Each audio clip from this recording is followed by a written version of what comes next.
god, we can totally make one of these. I don't even think I'm enjoying this. No, I like it. And we did, and it's fantastic. I adore this game. It is perfect. Following is brought to you by loudspeak.com.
Podcast, it's your birthday. Happy birthday, podcast. Hey everyone, it's episode 195 of Four. the Church. Oh, Ruined it. Well, it's only fitting that I do it on the birthday. It's episode 194 of the ChairShot Podcast, everyone. Don't matter, forget that a little bit that I just said. But more importantly, it is the 4-year anniversary of this show. 4 years we're doing this now, lads. Oh, it feels like just yesterday, doesn't it? no, it's like ages ago. Feels like about 4 years ago. Barely even remember it.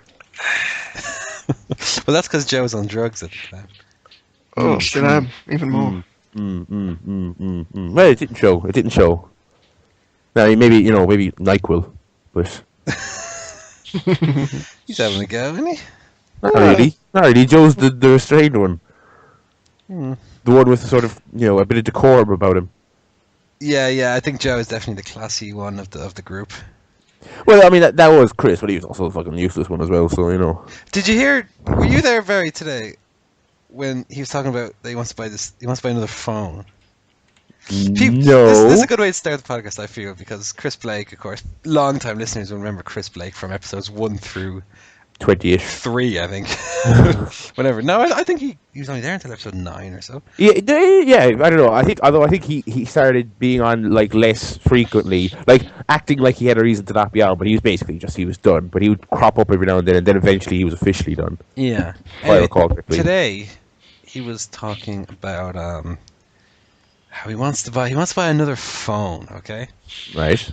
Because in Japan, and it's always a good point when you start off with in Japan. Yeah. In Japan, the average person has 1.8 phones, he says, right?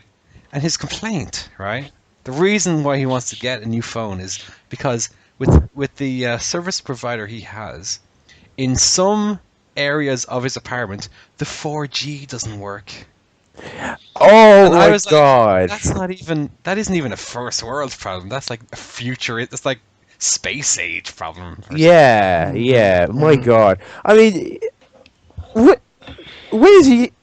I don't even care where he's getting the money from. What a stupid complaint to have. But you see, when I'm at home, I don't even use my 3G kit. I have Wi-Fi at home, so I just connect my. Yeah, exactly. Well, yeah, that's the other thing as well. Yeah, what's he talking about using his 4G in his home? I don't know. Idiot. Maybe they don't have Wi-Fi in Japan. Also, is there a rationale behind people in Japan generally having more than one phone? I mean, they could be business people or, He said it was because something to do with different plans. They have one for their family and your family are on one plan and your friends are on another one. So you get... So because this, sort of vague, unclear statistic that applies to the general country, he has to then do it as well, is it?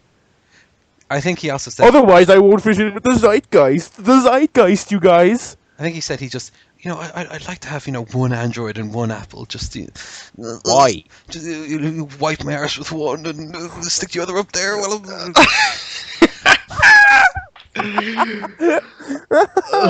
we're doing all the best features this week. Yeah. Starting off with Barry, Chris Blake. Yeah. And segueing nicely into shove a phone up my arse. That old well, that's what he can do. He can shove one up and call it using the other one, and vibrate to heaven, baby. And then note him, he's like, oh, wait, I turned off the vibrate. Oh, Chris. It Oh. just goes doodaloo, doodaloo. I know he talks out of his arse, but that's ridiculous. Ew. Oh. Yeah, I couldn't believe when he was saying that earlier. And this is the man who takes donations to keep the old websites up. Going like, oh, I think I'll buy a new phone. Just buys a Wii U on a whim as well. I didn't. Buy a Wii U. He bought a bunch of game capture equipment, which I was very excited for. I was like, yeah, whop out a few Let's Plays. I was like, he started playing The Last of Us. I was like, you should record yourself because it's a good. I'd love to see you play it because whatever. Have not seen frame one of any video he's made. In fact, he was making videos before he got the equipment and they've stopped. So if anything, he's gotten less productive since he bought the thing. Yeah.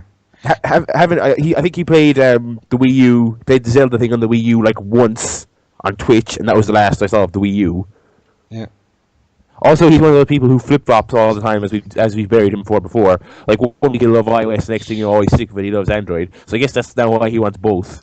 Yeah, just one for a Wednesday, one for a Thursday. Just whatever day he's in the mood for, he can use that phone.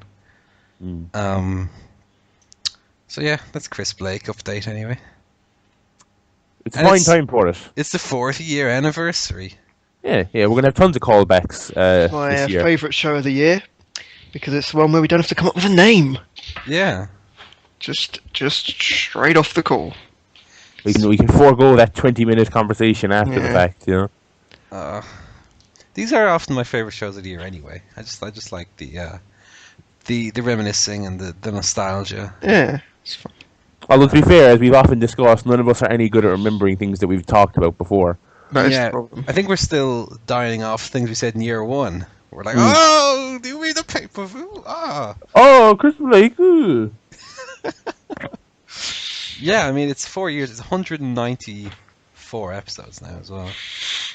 And I don't think I could tell you anything from after about episode 60 that we did. I think the last thing I remember us doing was Ginger, I Want a Banana, and God knows how long ago that was. That was like 2011.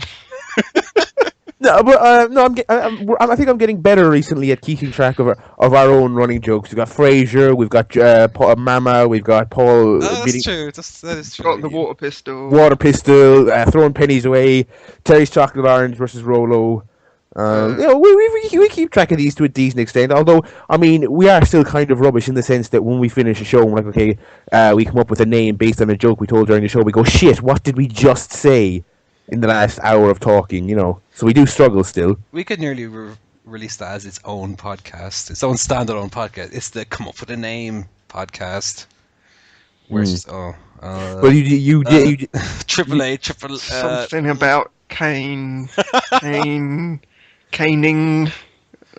Although you did once really, or twice actually, I think, release sort of the best of off-air banter. Yeah, I don't record those anymore, so. Yeah.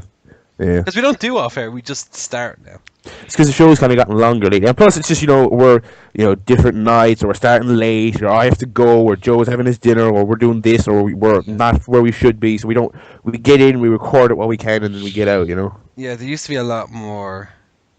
Not so much afterwards, but especially beforehand, a lot more hanging around for some reason. A lot of faffing. A lot of faffing, yeah. But now I feel like it's become streamlined to an extent, and I think it's better off for it, because I feel like we wasted a lot of gold.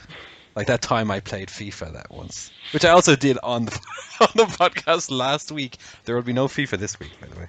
No, yeah, I'm not playing anything. No. I'm fully focused on the task at hand here. My PS3 is occupied with its very shitty YouTube player, but Oh yeah. Yeah, I watch all my YouTube to my PS3 now because it's looks nice and all HD and shit, and my laptop can't handle. My internet's fast enough for HD, but my shitty laptop can't handle it, so I pump up on the PS3. Yeah. But yeah, the PS3 YouTube app is dire, but it's better than nothing. So yeah, there'll be no game playing. I'll be focused. I'll be tuned into doing the show this week. We got a lot of stuff to talk about. We got a lot of reviews. I know what Paul was telling me earlier. He's seen a lot of stuff this week. I've seen some stuff. I had a few weeks there where I hadn't seen anything. I've seen some stuff, played some stuff. I don't think I've watched any good telly this week. Did we even introduce ourselves? We didn't know. Sorry, hang on. Well, it's been 4 years, Paul. They know who we are, but I'll do it anyway. Well, my real name is Jack Flimpt. Anyway, I've been living a lie these 4 years. Ooh. Anyway, I'm one of your hosts, just one of them, Mr. Barry Murphy, here on episode. I was about to say 400. I don't even know what I'm talking about. I'm the fourth. Let's just make this one 400 so we can catch up on some other podcasts. What are we? Next week will be 401. And then people will be like, Jesus, these lads know what they're talking about. They've been going for 408 episodes. And yet they're still referencing things from episode 6. What's going on? Also with me is Paul Griffin. Hello. And Mr. Joe Towner. Hello, Barry. So there we go. We're all introduced. On the off chance you are a new listener, maybe you are. I don't know. We do, over the last few months, we have had the odd email here or there or tweet from people who are just listening for the first time. So that's always fun.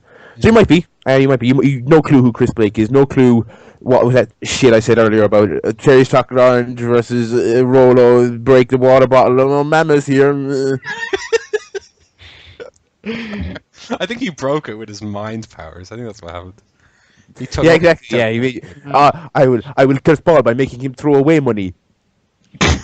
Oh, by the way, last week I said that I had a point to make about the throwing away. I think people might have picked up on this if they're listening. And I said, I'll talk about that later. And then we never came back to it. So I'll say it now. I have quit throwing away money. Wow. Yeah. Now, Strange. anytime I get a 1 cent or a 2 cent, goes in the little charity box, if there's one. He looks at it, he goes, that has monetary value, even if it is quite low. Maybe I shouldn't throw it in a bin. Yeah. Well, I mean, it's essentially the same thing. Given it's Oh no, because you're helping someone. Am I though? Yeah. Or is it going to the fat cats who But run the depends charity? Depends on who you're giving it to. Are you giving it to a homeless man or Susan G. Komen? I just put it. When you're in your local convenience store and on the counter they'll have a few charity boxes. Just like floods in Bangladesh. shove it in there or whatever it is. Yeah, that's what I do. Yeah. Help them out. Fair enough. That's what I do now. And so no more throwing away money.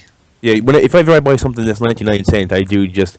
I've actually gotten. I don't know if I'm rude or just lazy or just can't wait to get my fucking headphones Just back in. leave before you get it. Yeah, I just leave. I just leave before I get changed. I used to say, just put it in the box there, or just hang on to change or whatever. Actually, no, that's a lie. I would never say hang on to the change because saying that for a penny is like the stupidest thing you can say to someone. Hang on to the change, love. Look after yourself, right? Man. Keep the change, you filthy animal. But yeah, I just. I don't know. as I don't know what it is about me. I've gotten. I don't know how it is, but I've just gotten. I hate talking to anyone in public, including.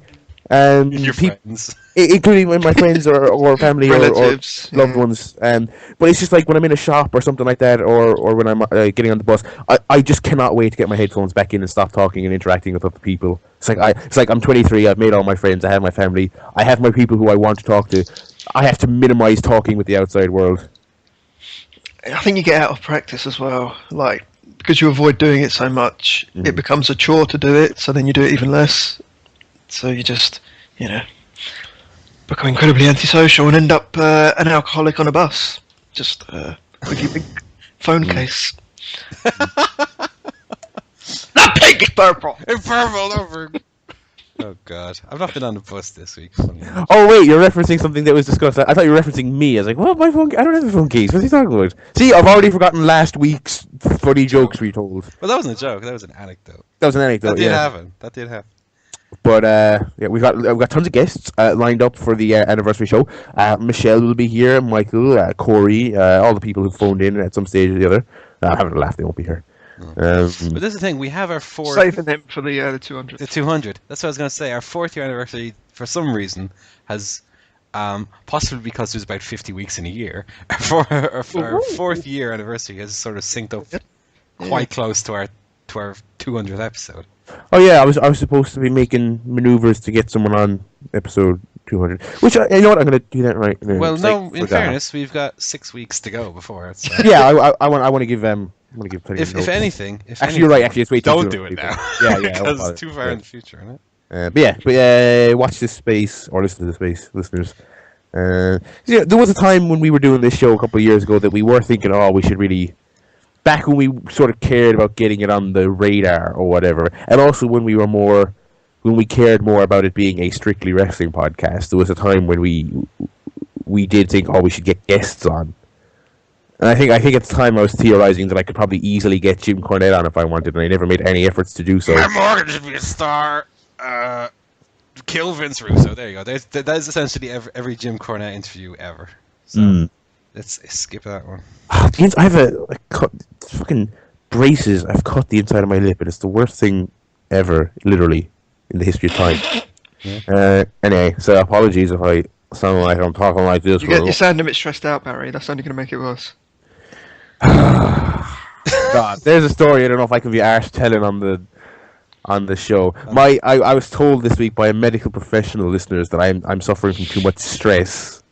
Yeah, you have had a busy few months. What have you been doing again? Just Christmas break, wasn't it? Yeah.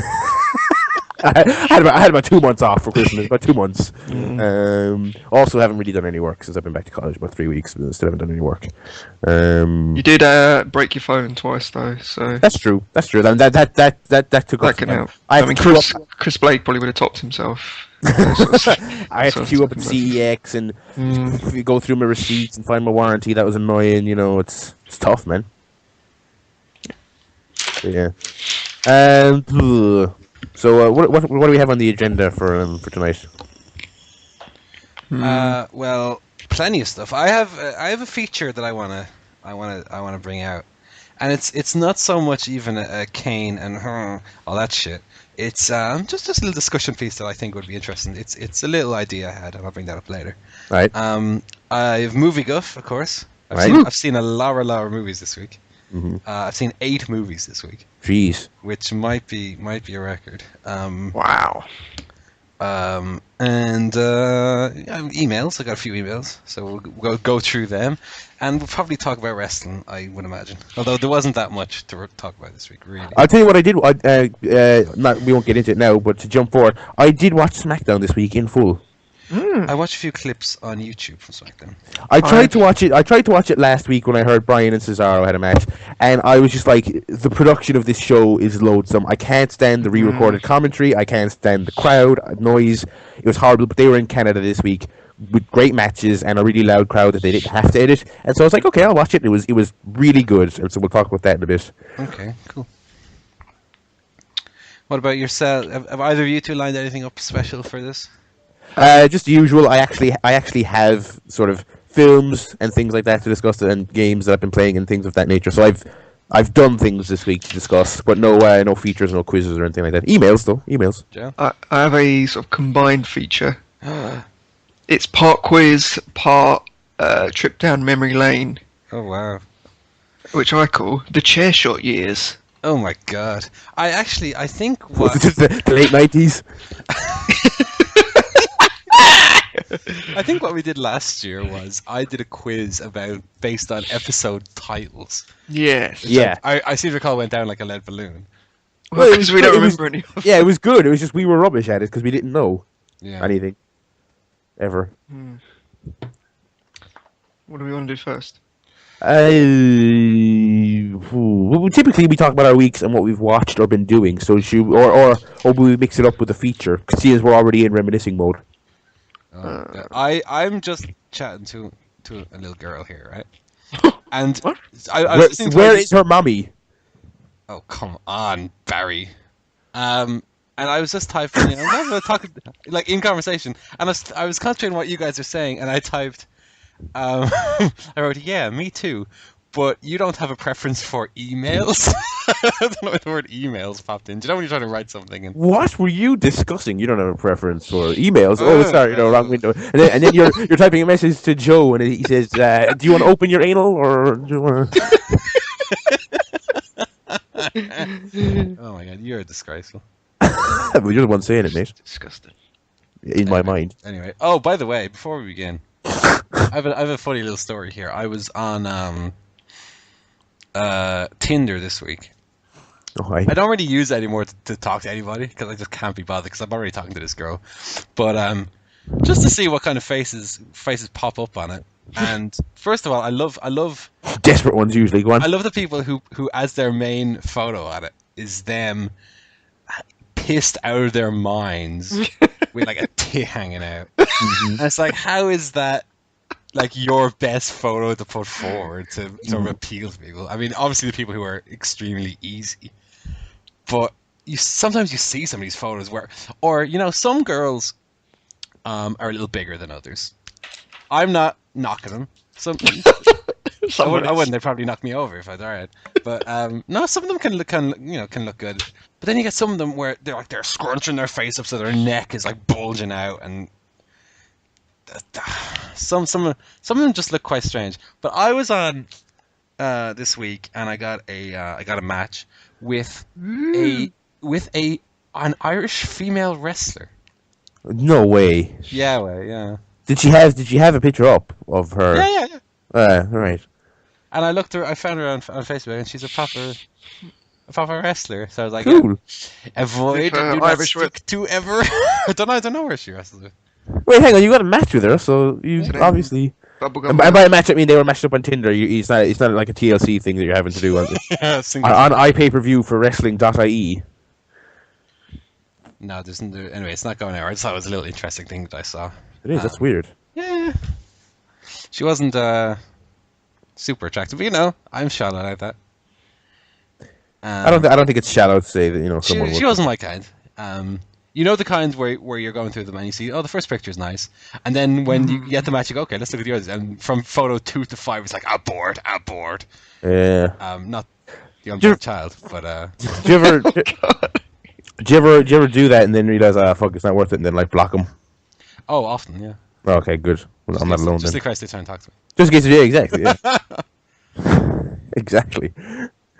So yeah, that's just a little interesting story. Obviously, I won't out her here, but just thought it was quite strange. Sorry, I'm just going to have to finish this sentence off here. I don't know myself. Email. Email. We start with emails, or yeah, go on then. Fuck it, why not? Yeah. I'm going to open mine up now. Mine are open here, so I'm going to get. Don't forget to check your spam folders, gentlemen. Oh yeah, I'm going to do that right now actually, because last week, as I noted on air. Just in case. Where is it? Bin spam, right? I'm trying to get used to the Gmail app on this phone. I do, in fact, have emails in my spam. God damn it, Gmail. What else do I got? Let's take a look at my spam folder here. Spike Insider. I don't know why I signed up for that. Probably some TNA competition bollocks. That this is all legitimate spam. Twitch TV, never used that. Don't know why I even signed up for it. Oxygen.ie, which is a shite student interest entertainment site. And Tumblr, all spam. Right, delete forever. Alright, let's go back into the actual emails. So as always, folks, ChairShotPodcast.com, there's an email us button. You can pick your host, and you can email your host of choice. The first email is from Michelle. She says, hi. And she says, yay, dear, 4 years, yay! And there's 4 exclamation marks, because she's obviously very excited. Thank you, Michelle. It has, in fact, been 4 years. Well, Michelle's been on the show a few times. So, a good friend of the show, Michelle, I would say. Absolutely, and a good friend of us. And she's met 2 of you, I believe. Yeah. Well, there is only 2 other of us. Yeah. It's not 6 of us here, and she's only met 2. So basically just not me, so. Yeah, weird. bit weird. Yeah, it's funny, I'm the one getting all the emails. Well, it's been invited to all the PilkyCons, if you can't be bothered. Hang on. I'm not Can't be bothered to show up. I'm not even going to engage in this. Well, you can't be bothered to pick up a book and fucking learn for the quiz, can you? So, What? I don't know what book I'm implying he could pick up to study there, but... The Office script books, I did read those. By the way, that was episode 139. Oh, by the way, I found out our video podcast we did. The woman that ran the quiz tweeted, and if we'd gone the next week, we would have won. So that's wait, is this the thing they do often, or? Well, they did 2 because it was so popular, and they did the same question. Okay. It was the same questions for the next week. Well, of course you would have won. What? No, our score would have won that week as well. All right. Okay. Anyway, my next email is from one of our fairly new listeners. I don't think he's been listening that long. Certainly hasn't been emailing that long. It's my main man, Steve, from the Bay Area. Steve! Thanks as always for your support, Steve. We greatly appreciate it. Bay Area checking in. He says, I saw 2 trailers this week that were bizarrely fascinating. The first, now I've not heard of either of these. So maybe Paul might have. Okay. The first is called Zombievers. Yes, I've seen this trailer. Yeah. Yes, a movie about zombie beavers. A group of teens go to a lake, of course, find a beaver dam. Many beaver jokes are told, probably too many. but it looks perversely entertaining. The second film is called Zombie Ass Toilet of the Dead, a Japanese zombie movie. Oh, Chris Big want to go see it. Which, based on the trailer, is about a woman who takes a dump in an outhouse, followed by zombies coming up out of the lower half. The narrator in the trailer, in his best broken English, happily explains that they are shit zombies. Questions. Which of these are you more likely to see? Zombievers. Just because I liked Angry Beavers as a kid. What is more terrifying, a zombie beaver or a shit zombie? I'd rather go with a beaver. I'd go with the beaver. They're smaller and harder to detect. A zombie covered in shit is a full-size zombie, but you'd be able to smell them coming. I can't fault your logic there, Steve. And question 3, have we officially scraped the bottom of the zombie entertainment barrel? It feels like we've explored every avenue of the zombie realm. Certainly. It's time to give werewolves or mummies or werewolf mummies a chance.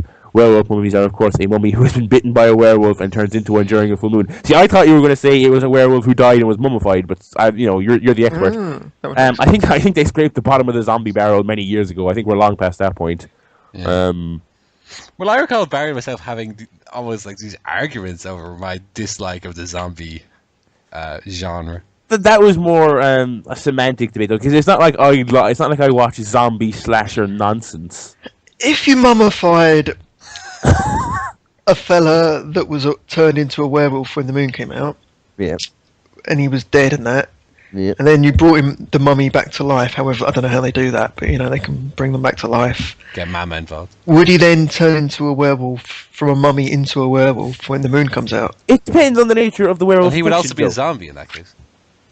Well, yeah, mummies are zombies, yeah. Yeah, they're a type of zombie. But so basically, it depends on is the werewolf infection, is it a mystical thing or is it a biological thing? Because if it's a biological thing, zombies and mummies don't really have zombie mummies. Ow, ow. They don't really have biology that we have, If anyone has an answer to that question, ChairShot Pod on Twitter. Yeah. Thank you very much for your weird email, Steve. We always appreciate. Is Steve Stephen Hinkle on Twitter? Yeah. I assume so. I mean, he's a Steve who listens to the show and likes and follows us all on Twitter. So I would imagine. Yeah, can't be more than one. Yeah, there can't be more. What listener? Looking at his tweets, he mentions the 49ers. Is that the one that's? I don't even. Yeah. Oh man, we've pieced this together. We're great, aren't we? Thanks, Steve. Maybe he doesn't want his name on the podcast though. He never. Yeah, it's on Twitter. Yeah. Twitter's a different world, isn't it? Get what you deserve in that case, then, Steve. Fuck you. Anyway. Oh my God! Don't listen to him, Steve. Come here to my bosom. Jeez. Don't listen to him, Steve. Nah, Steve's great. I love Steve. Thank you, Steve, as always, for your support. And another man who is always very supportive of the ChairShot podcast is one Scott McAvoy. Thank you, as always, Scott, for listening and supporting your favorite show. Which I don't think I'm being arrogant to say. I think he said that. He says, hello, CM Punk doing interviews is a perfect example of where the company doesn't make him the face of the company. I listen to a certain morning show that gets a lot of WWE wrestlers in for interviews. Bellas, R-Truth, Batista, Big Show, Dolph. And when Punk came in for a segment, he realized quickly that most of the hosts weren't into wrestling and immediately went into shutdown mode where every question they asked him, he gave 1 or 2 word answers and just didn't care, even though the company had a show that night in town.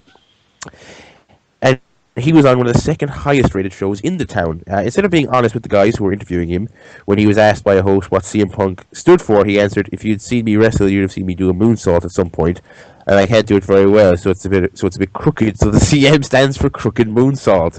Which, while I found funny, the host thought it was serious and just went with it. Big Show, R-Truth, and the Bellas all had a good time laughing and joking with the host. Punk could not have given less of a shit about the interview.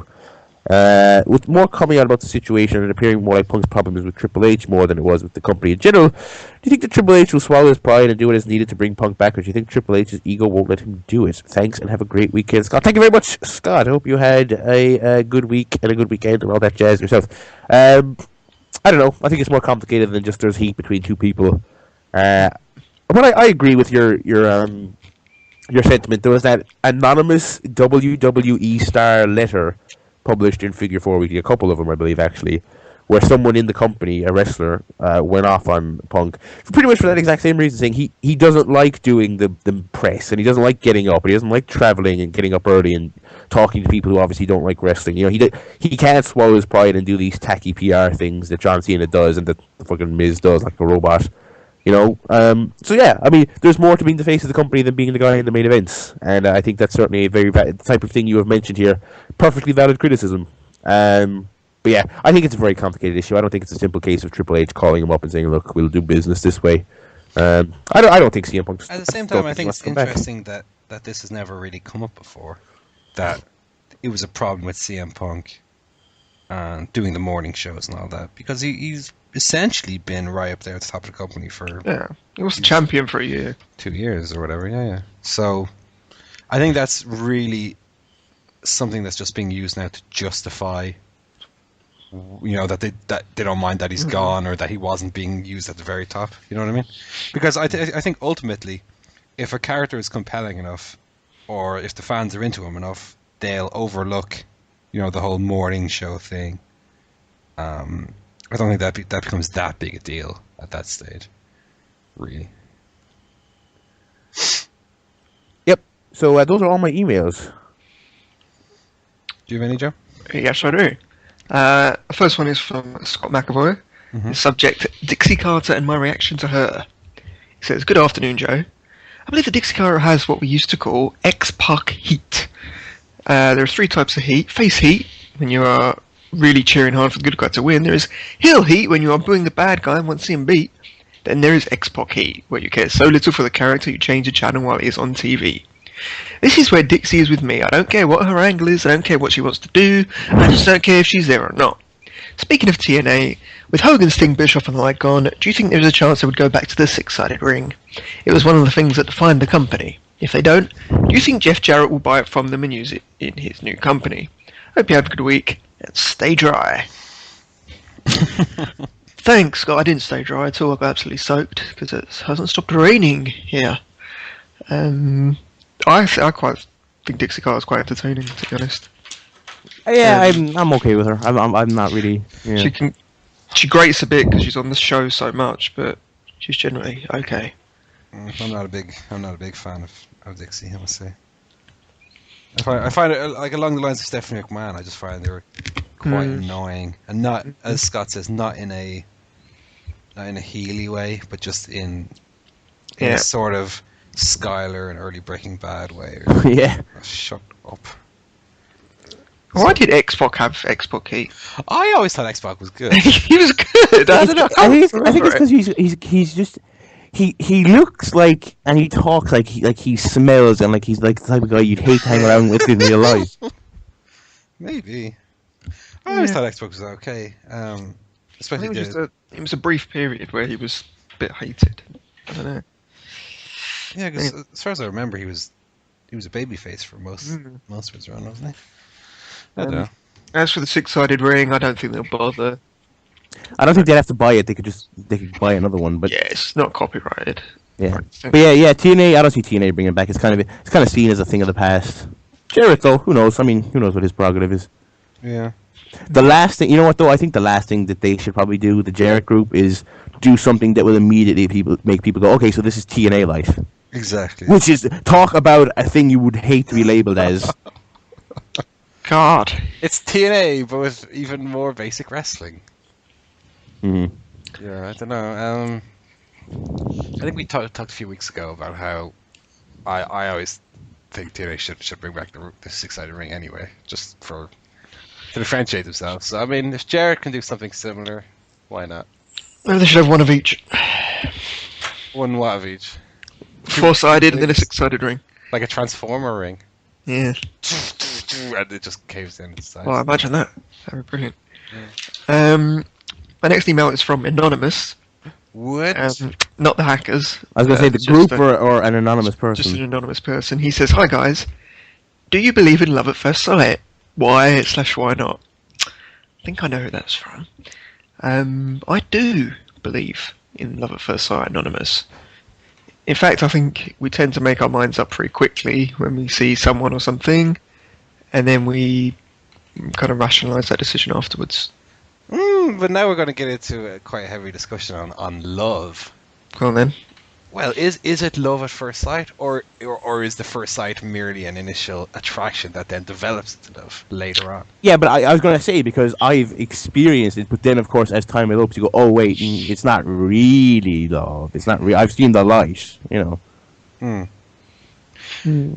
I mean, I think ultimately you can have that first, where you see someone across the room or whatever, and time slows down, and why do birds suddenly appear every time you are near?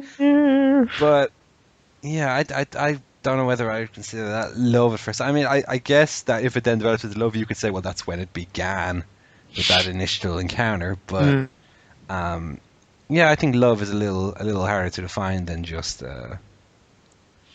that physical attraction. I think love has to be a mutually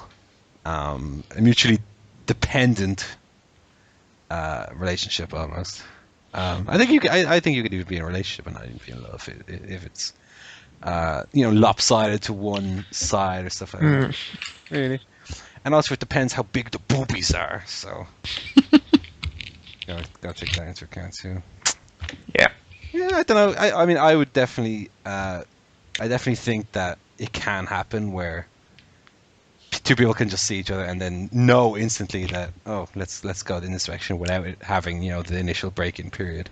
That doesn't mean breaking in a woman, and that also doesn't mean anything to do with the period. But What? Okay, next email is from Michelle. yeah, She says, "Congrats, BFF, you made it 4 years, yay." Thanks for that, Michelle. Thanks for the support. That's my emails. okay. Well, I'll open mine up now. 1 second. Gmail.com. By the way, while Paul's doing that, I forgot I got caught in the storm this week. Joe mentioned he was soaking wet, and I was at the bus stop waiting to get home when we got like an actual proper storm in Ireland for the first time in God knows how long, and I was waiting at the bus to get home. It was miserable, and the bus was late by about an hour. And then some girl who was at the bus stop, who happened to be on Twitter, said they just announced that they've cancelled all the routes for the rest of the day with no notice. So I had to walk, and it was probably the most miserable I've been in God knows how long, because it started hailstoning while I was walking home, and I was like, this has to be a joke. That sounds like a stressful. You might say that. You might say that. But yeah. Your teeth start hurting then? They didn't, although I was clenching my fist pretty hard. Were you punched yourself in the mouth? No, I was just socking randomers on the street. Oh, God. Stop fighting, Barry. he's Can't help it. Out of control. My first email comes from Scott, who is a dear friend, I think, these days. He was talking to me about the UFC last night, which is nice. Ah, what's up with you, Scott? Sort your life out, mate. He writes about Over the Edge, anyway. And he says, "Hello, Paul. Last week you said that nobody would be watching the Over the Edge pay-per-view where Owen died because it wasn't very good. He says that he will be one of the few people who does tune in to watch it, not for the matches as much, for I want to see how they edit it. Excuse me. He says, I vividly remember Jeff Jarrett doing an interview right before his match that took place right after the Owen incident, and how distraught he was, pacing around trying to get some sort of thing out when he was obviously too concerned about Owen to actually care what his promo was. I'm really curious to see how much they actually leave in. On that subject, are there any specific pay-per-views I should watch when I get the network? My memory isn't as good as you and the rest of the CSP crew. Thanks, Scott." So this sounds like it's going to be an impromptu retro rewind review here. Do we really have any suggestions that aren't really well known? I guess we could probably come up with a few. As far as Over the Edge goes, I think you could probably find out how much of it is left in without having to watch it. I'm sure there'll be some reports up about it when the network comes out. Yeah, but that sounds like something they'd cut out to me. I'm sure they'll cut out as many references to Owen as they can. I think The Rock, during his match, grabbed the commentary headphones and made a reference to Owen as well. So I'm sure all Owen references will be omitted from the show. I think it'll just be your for all intents and purposes, your cookie cut 1999, bad pay-per-view. Specific pay-per-views to target. I guess we could choose, an array of pay-per-views from the different eras. Were there any good? I'm gonna start in. What was the best pay-per-view of 2000s, maybe? Royal Rumble. Royal Rumble. Royal Rumble 2000. Skip the Mae Young segment. Rest in peace, Mae. No, watch that. Oh. Slow motion. Talk about things that should be edited. And it was noted this week, actually, that the way they're going to work it, unless the tape is damaged, is that the footage on the network will be the master tapes, as in the original airings. So that probably won't be censored, and the only time they might use censored or edited home video stuff is if the master tape was damaged or lost at some stage along the way. So that's good. I mean, that's Well, in that case, Armageddon 99. Hello. Boobies! And Capital Carnage 98 as well. Not so Alright, so that was 2000. Not so much. I mean, WrestleMania 17, of course. Yeah. I'd say Backlash 2001 as well. Definitely. It's a very, very solid pay-per-view. I guess. Was there many more in 2001? Well, the Invasion was 20. Invasion's probably worth watching for history's sake. I guess for the curiosity of Invasion. I think Invasion was SummerSlam that year was pretty great. SummerSlam 2002 especially. Yeah, that was great. That was great. An exceptional show. I think Survivor Series 2002 was very good as well. Yeah. Um, First Elimination Chamber and more. 2003. Bad WrestleMania year. 19, I would say. Yeah, that was good. That was good. That one. 2004. Ugh. Royal Rumble, maybe. Royal Rumble. I think. Well, No Way Out 2004 had the Eddie win, so that's always worth a watch for. It's just quite a nice moment. I think No Way Out 2004 had the. No, I'm thinking of 2003. I don't remember which pay-per-view it was exactly. I think it might have been 03 with Eddie and Tajiri when they were tag team champions against Team Angle. Yeah, 3. Yeah. Ladder match. 2004 had that period with JBL on top wrestling the Undertaker in some bad matches. So yeah, 2004 wasn't great. Yeah. In 05, I think WrestleMania 21 is worth a watch. The Batista Triple H match wasn't particularly good itself. I mean, Angle, Shawn Michaels is on that show. Perfect match. Is like the best. I would say probably the best WrestleMania match there's ever been. 2006. I'd say No Way Out 06. Yeah. Angle Undertaker, one of the more underrated matches there's ever been. I think 2005 also had the. I think so. Was it Survivor Series 05, which was quite good? That was the Raw versus SmackDown. Yeah, Survivor one. Series 03, by the way, I believe was also very good. Aside from the Goldberg main event, but the Team Bischoff Team Austin match was very good. 06 we had that, and then after that it becomes a bit of a blur to me in terms of what years things happened. 07. 07 Royal had a very good Royal Rumble. Royal Rumble was good. No Mercy was good for the sort of it's like one of the few good Triple H Orton matches. Yeah. Survivor Series 07 has an excellent Orton Shawn Michaels match. Yeah. So 08, No Mercy. That's got the Jericho Michaels ladder match. Oh right, yeah. And then we're kind of getting into recent history, so I don't think we have to go the whole way. But there's lots. I was saying 6 months when TNA is out of business. Watch Turning Point 04 on the TV network. Worth a watch. They won't buy that shit. And Unbreakable as well. Give that a watch as well. Yeah, as far as like 98, 99, although that was a peak, a lot of the pay-per-views don't stand up at all. So yeah, they don't know. WrestleMania 14 maybe. I wouldn't know. I wouldn't have thought so. So thanks for that, Scott. Hopefully you got a few ideas there. Steve from the Bay Area says, subject love is in the air. This is going to be a very sad email, of course. He says, greetings from the Bay Area. After my brother explained that he feels that Amy Adams is the most attractive woman in Hollywood, he says, my wife and I began talking about celebrity crushes. She has made it quite clear that hers is John Hamm, Yeah, very attractive gentleman. He says, mine has been Anna Kendrick for some time. Now, everyone is aware of Barry trying to shoot an arrow through Renee's heart. Figuratively, not literally. What celebrities are you and Joe trying to shoot an arrow at, figuratively, or perhaps literally? Bonus points if you can follow this up next week with Mama's celebrity crush. I wouldn't even know where to begin guessing who that would be. Love the show. Keep up the great work. Celebrity crushes, Joe. Emily Ratajkowski. I'd go along with that. She got some good videos on the internet.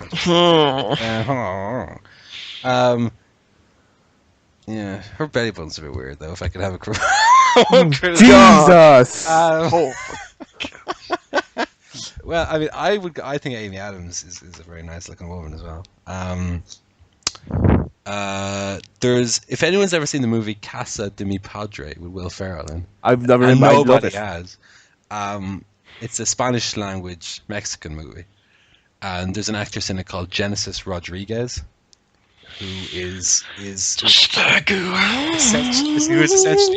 a perfect woman. Sounds like someone who like wrestled for an indie. She's pretty good looking. Okay, give it a Joe's making some noises in the background there.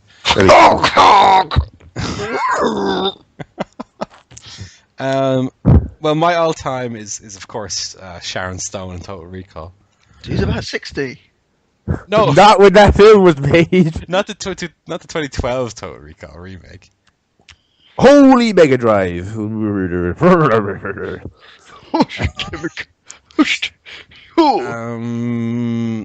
Good Lord.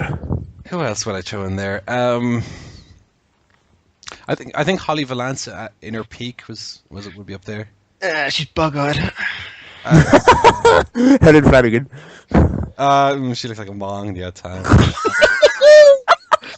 Right, can you apologise for that, please? Yeah, come on. She's a bit mong-faced. God, who else? See, I don't have this list of these celebrities. Hang on, let me look up hot, sexy celebs. Oh, it's all porn websites. That's weird. Who do we have here? We have I don't know who the first one is. Jessica Biel. Yeah, I had to think. Yeah, once upon a time I had to think for her. Yeah. Like that. I don't know who half these people are. I'll tell you who's one of the most hideous looking women ever is Katie Price, aka Jordan. Yeah, horrible. Ugh. Yeah, Johansson I put up there, Scarlett Johansson. Yeah, beautiful lady. Yeah.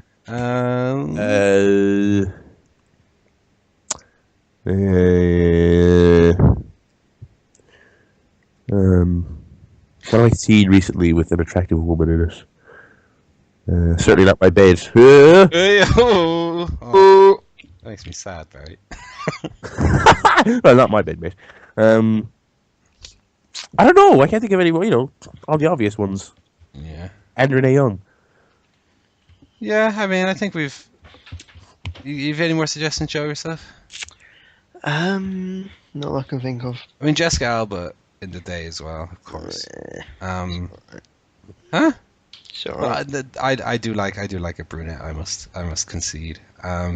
Eva Marie's pretty good looking, but I wonder what she's like without all that slap. That's the thing, yeah. I've looked up when I Google searched hot sexy celebs. The number one result was 20 hottest girls, babes, pinups, and sexy celeb photos on heavy.com, right? So I scroll down here, and on the right we have the 20 hottest Instagram photos of Emily Ratajkowski, okay, which Joe's already brought up. You have the 20 hottest photos of Natalia. Yes, the wrestler Natalia.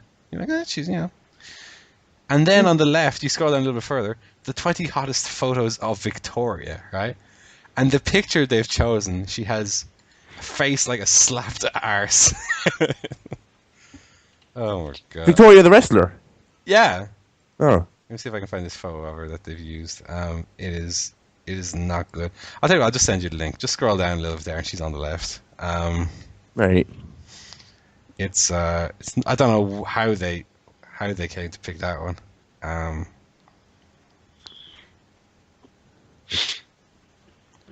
Let me see. Remember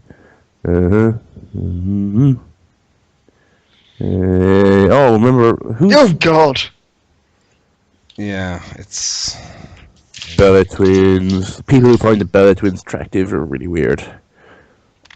Ruby Sky, that's not being on her. Beth Felix. No, I can't see. How far down is this thing? You're not seeing this one? It's not that far. Halfway down the page, on the left. It's beside Dawn Marie, and it's like 3 after the Bellas. I skipped Dawn Marie. Okay, hang on, let me go back up.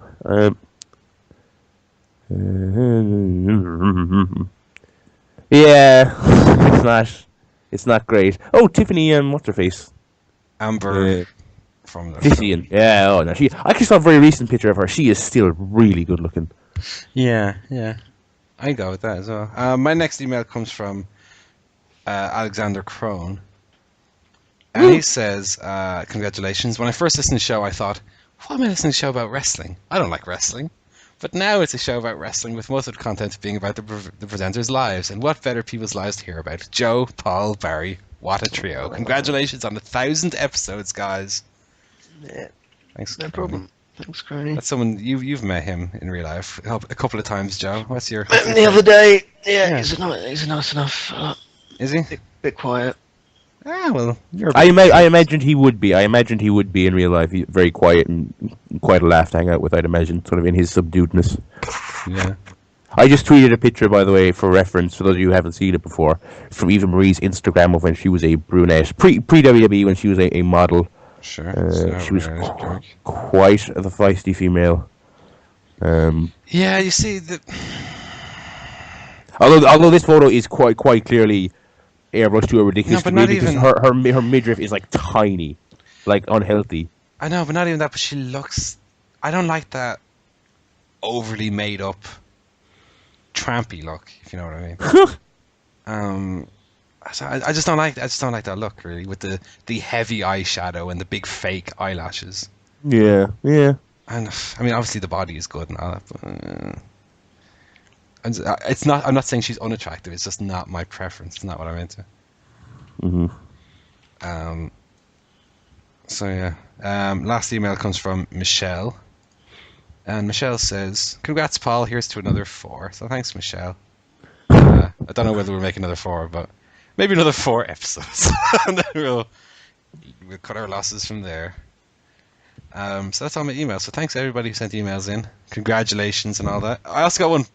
I will read it out since our 4th episode. I got one from long-time emailer Nate Steen, who just has to let us know that CZW High Stakes is on March 4th. That's still going on. Featuring Gulak, who I was pretty sure was a Lego Bionicles character, who's taking on AR Fox. So that should be a good show. That's on March 8th if you want to check that one out. I don't know how you can get it. I've also just been made aware that there is a wrestling company called WSU. I don't know if you've heard about that. Yeah. They have a tag team, which it's a women's wrestling promotion, by the way, if you're unaware. They have a tag team called Cunts. Yeah. Yeah, Kimber Lee and Annie Social. CUN. Man, these are some good names. TS. I believe they have a championship that is genuinely called 2 Cunts, one belt, or something to that effect. Jesus. I do not follow WSU. Is that's where Vince Russo is at the moment, is it? Seemingly. Yeah. Did you see that segment on Impact, by the way? Not to jump ahead, but I did not watch it had Vince Russo's fingerprints all over it, where Chris Sabin was out with Velvet Sky, and he's like, "You're a skank! You're a trampy whore!" And it's like, oh my god, we're back in 2010 Impact here, ladies and gentlemen. Yeah, I didn't like it. I didn't like it at all. So yeah, emails, ChairShotPodcast.com. Click on the little email us tab there, and that's how you can email us going forward, and we always read them out, and we always have a good time. Thanks especially to Steve and to Scott, who are our best mates in the world. Yeah. So yeah, what are we gonna do? You want to do a feature now? One of our features we've done. Sure. Well, Joe, do you want to? Okay. So what I've done is gone back through the ChairShot years, 2010 to 2013, and I've picked out the 5 biggest stories from each of those years. And so I thought we could have a little look back, see what we remember about those stories, and I'll also ask you a question about each one of them related to each story. Okay, sounds good. Okay, so I'll read the story, then the question, and then once we've done 1 year, we'll talk about the year. Okay, so who wants to go first? Paul can go. Okay. Paul. Okay, so 2010. In January 2010, Hulk Hogan and Eric Bischoff joined TNA Wrestling. What was the main event of the final pay-per-view before their arrival? Oh God, was it something like AJ Styles, Chris Daniels, or something? Paul, that's the correct answer for 1 point. I remember that. I remember it being very sad because that was when and then they're bringing it all Hulk. Yeah, that was a really good pay-per-view as well, wasn't it? With, Was it? Desi Wolf and your man, Kurt Angle. Oh yeah, Yeah, it was. yeah. Yeah, you're right. Yeah. In the cage, I believe it was. Yeah.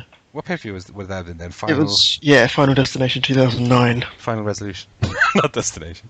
Final You think it was Destination X? Destination... Wasn't it Kevin Nash who called it Final Destination one time? It's a good name. Probably. Sure. Or no, he called it Designation X. Okay, Barry, over to you. Sorry, mate. Go on. Right then. Another big story of the year. Shawn Michaels retired, of course, at WrestleMania 26 against The Undertaker. But who did he wrestle in his penultimate televised match? Kane. No. Oh. I'll pass it over to Paul, see if he can get steal the point. God. Right, let me think. Well, in WrestleMania 26, who would he have been wrestling just before then? Kane. Would have been someone like God. Triple H? No, it was actually Chris Jericho. I was thinking Jericho. They had a match on the Raw before WrestleMania. Oh yeah? Shawn won by count out because Edge interfered. Oh, fair enough. Okay, so next story. Linda McMahon was unsuccessful in her first Senate race. She was running for as Connecticut Senator. But what percentage of the vote did she get? Yeah, that's a very specific question, Joe. I know. Let me think now. I don't even, I honestly couldn't even tell you if I'll tell you what, you can both have a guess and whoever gets closest gets the I point. couldn't even tell you if it was a high percentage or a low percentage though. Well, you know she lost, so... Yeah, I know it's gonna be less than 50, but I couldn't even tell if it was like 5 or 42. I'll go with a safe. I'll go with 30%. Barry? I was going to go 20. It was actually 43%. So, Paul, you get the I was point. quite close to my She 42. said 42, yeah. She actually got 43% in both of her election campaigns. Okay. So that was worth it. Okay, so next question to Barry. Yeah. Impact moved to Monday nights to go head-to-head with Raw in the short-lived Monday Night War 2. Mm-hmm. What was the final Impact rating before they moved back to Thursday nights? Was it 1.0? Paul, do you want to guess? No, I know they got a 0.5 at one point. Yeah, but that wasn't the last one. Was it what did they get, like an 07 on the last one? Paul, do you want to get, well, what's your guess? You know, 0.7. Paul, you're closer, it was 0.8. Okay. So you get the point there. Paul's steaming ahead, unusually. It is unusual for these quizzes. I'm normally very bad at Catching up to do for Barry. What score then? Is it 3-1 or 3-0. 3-0? Jesus. Okay. Yeah. Oh yeah, the Jericho one. Yeah. Okay, so back to you, Paul. For the final question about 2010. Yeah. 2010 also featured the debut of NXT, the TV show rather than the developmental thing. Developmental League. Yeah. It also, of course, featured debut of Nexus. Yeah. But on the first season of NXT, who was Skip Sheffield's pro? I believe it was William Regal who replaced original pro MVP. That is correct. 4-0. Because I believe there was some accusations that Skip Sheffield might be a racist. They changed it from a black American to a white Englishman. So Right back racist. yeah. Okay, so that was 2010. So what do we think about 2010? TNA, that, and Yeah, I think it was a poor enough year, 2010. Really. I mean, in terms of news stories, it was definitely an interesting year in terms of TNA tried something mostly based on nostalgia, really, because they brought in Jeff Hardy, Rob Van Dam, Hogan, of course, the Nasty Boys, X-Pac and Scott Hall. Yeah, Yeah, it was a better year for news than wrestling, I believe. I was certainly going along with that. We saw the debut and emergence, well, not so much the debut, but definitely the emergence of Sheamus. I think he won his first world title in 2010. Of course, he was one of the ECW sort of breakout people before they closed that down. Exactly, yeah. This is where I think 2010 is where we sort of saw WWE shift dynamics in terms of they started up a lot of new pay-per-views. I think Fatal 4-Way was held for the first time in 2010. And last. Thank God. They started trying new steps, which took us ultimately to where we are today with the WWE Network launching. Basically ruined the pay-per-views. Daniel Bryan debuted, who would go on to become one of the big stars in the company. He'd go on to drink soda in a competition. Yeah. In fact, with Sheamus, and get fired. not so much Sheamus, but Daniel Bryan, Ryback, they debuted two stars who would go on to quite a lot of popularity, mostly based around their catchphrase that the crowd would chant along to. Ryback, of course, had his feet. Yip. What it do?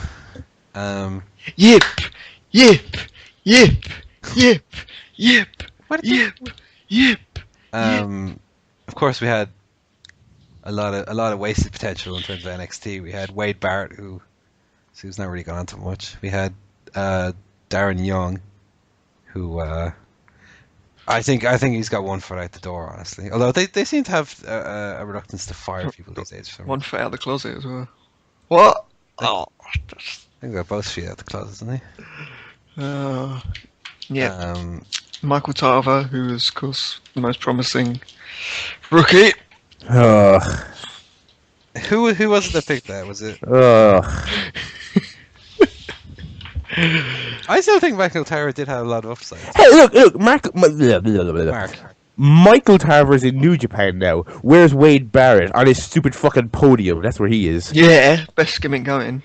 That's shit gimmick. Fucking shit tier nonsense. So is Barry Lad. How dare you? I'm not a gimmick. Come on. Oh well, my God. You need to stop tweeting wrestlers about congrats getting in the Hall of Fame, buddy. Where? What? Who have I said that to? I maybe said that to Jake the Snake, which is he like. doesn't want to hear it, Barry. He doesn't want to hear it. What? He doesn't want to hear it from me. I don't know. I do not understand what that criticism is. It's not a criticism. I'm just having a laugh on the 4th anniversary podcast. So Shawn Michaels retired as well. Somebody That was sad. It was sad. Remember It's his, so much that he won't come back. What, and do a good wrestle with someone. Just wrestle, yeah. So I can enjoy it. Yeah. I think people take, and I know it's been made fun of for years, the whole wrestling retirement.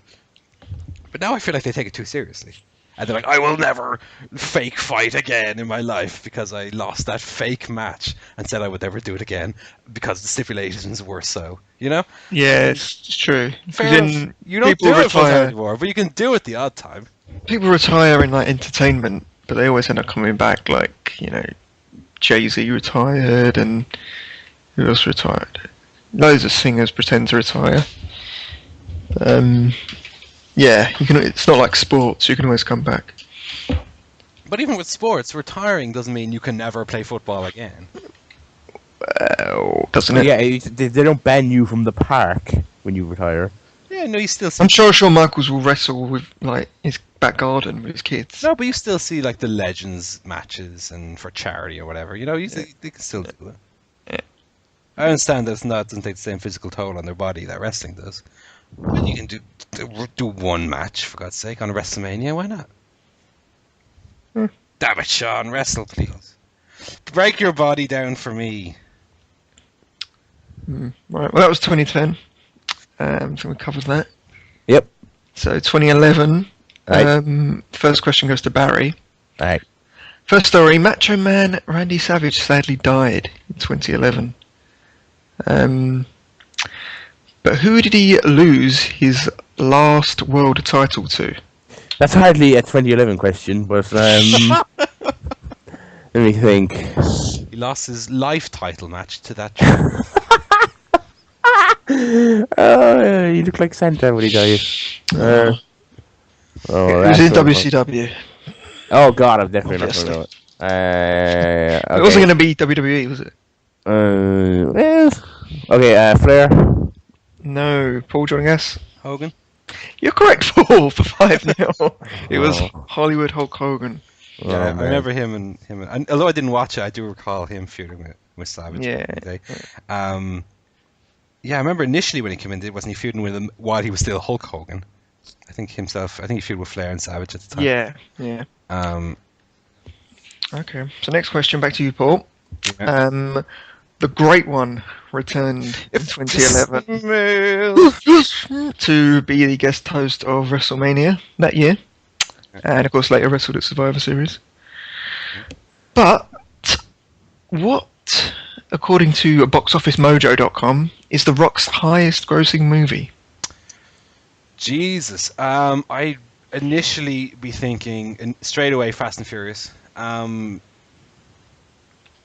What else has he done that would be up there? I know he had the two big ones this year with Fast and Furious and G.I. Joe. God, which one? I would say Fast and Furious would be. Which one? Oh, 6. That's correct, Paul. For a 6-point lead now. Okay, I'm doing pretty well here. Doing pretty well. No, that's a good question for you. I know my movies. I like to think. Yeah. Okay, so Barry. Mm-hmm. Also in 2011, following WrestleMania, we saw the retirement of Edge, thanks to injuries. But who did Edge defeat to win his first championship in the WWE? First championship of any. First, kind. yeah, any kind. Oh God, Jeff Jarrett. I think That that's is right. correct. Yes, he Yeah, won yeah. the Intercontinental title. Fully in loaded July. 99, wasn't it? No, No, house show. No, it was on a it was the house show the night before. Sorry. Yeah. Yeah, house That's show. right. Bonus point for me for knowing it's a house show. No, one. Yeah, one bonus point. Yeah, well. The next story, back to you, Paul, was the infamous CM Punk pipe bomb promo Yeah. that began the big summer of Punk that sort of didn't really go anywhere and ended with him trying on Triple H's blazer And losing to Triple H. and losing to Triple H, never getting his win back, and eventually being run out of the company by Triple H. Yeah. So, that was good. But in the original summer of Punk, Yeah. who did Punk lose to in his last ever Ring of Honor match? Oh God, this might be one I don't know. CM Punk. This would have been in 05 then. I don't even know the year the Summer of Punk happened. Then hang on, when did he get signed? Yeah, it would have been 05. 04? Who would he have lost his last match to? It would have been someone like. God, who was the Ring of Honor? Who would have been Ring of Honor champion at the time? Someone like Roderick Strong or someone. No, not even close. Barry? James Gibson. No. Oh, It was Colt Cabana. Oh, Jesus, that makes sense. He dropped the title at one pay-per-view and then his final show lost to Oh Colt yeah, Cabana. of course. Yeah. Who did he lose the title to? Out of interest? Gibson. Gibson. Yeah, 4-way match. Him and some others. So let's say 6-1 to Paul. Next question to Barry. In 2011, Sinclair Broadcasting bought Ring of Honor. Before that, they had a TV show on HDNet. But on that Ring of Honor on HDNet TV show, who was the colour commentator? That would be Mike Hogg. Wood? He was play-by-play, Barry. So I'll give you. Have another guess. Okay, let me think.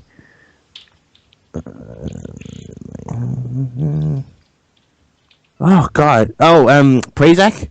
It was Dave Prazak. Yes, Yeah. correct. I knew that one. I watched Ring of Honor and HDNet back in the day. Yeah, not a bad show. Where I saw Kenny King against Sami Callihan. And I thought Kenny King was amazing and would be like a big deal in the future. As if. Well, he's coming back soon, apparently. Yeah, coming back to Wrestle on Explosion, baby. Ooh. Better than nothing. Yes, that was 2011. Not Is a it? hugely newsworthy year. No, I think 2012 was when things started turning around for the better. Not necessarily another boom period, but definitely wrestling. The wrestling product started improving. Yeah, I don't remember. Yeah, because WrestleMania was the Miz and Cena, which was Oh god. shite. Can't remember anything about TNA that year either. Nah. 2011. No. I think it was all the Hogan. Oh, it was Immortal, wasn't it? Oh yeah, because 10. Yeah. Dear, oh dear. Yeah. Bad year. Was that also the year with No, it was 2010 with Desmond Wolfe falling in a hole and Abyss going Hulk.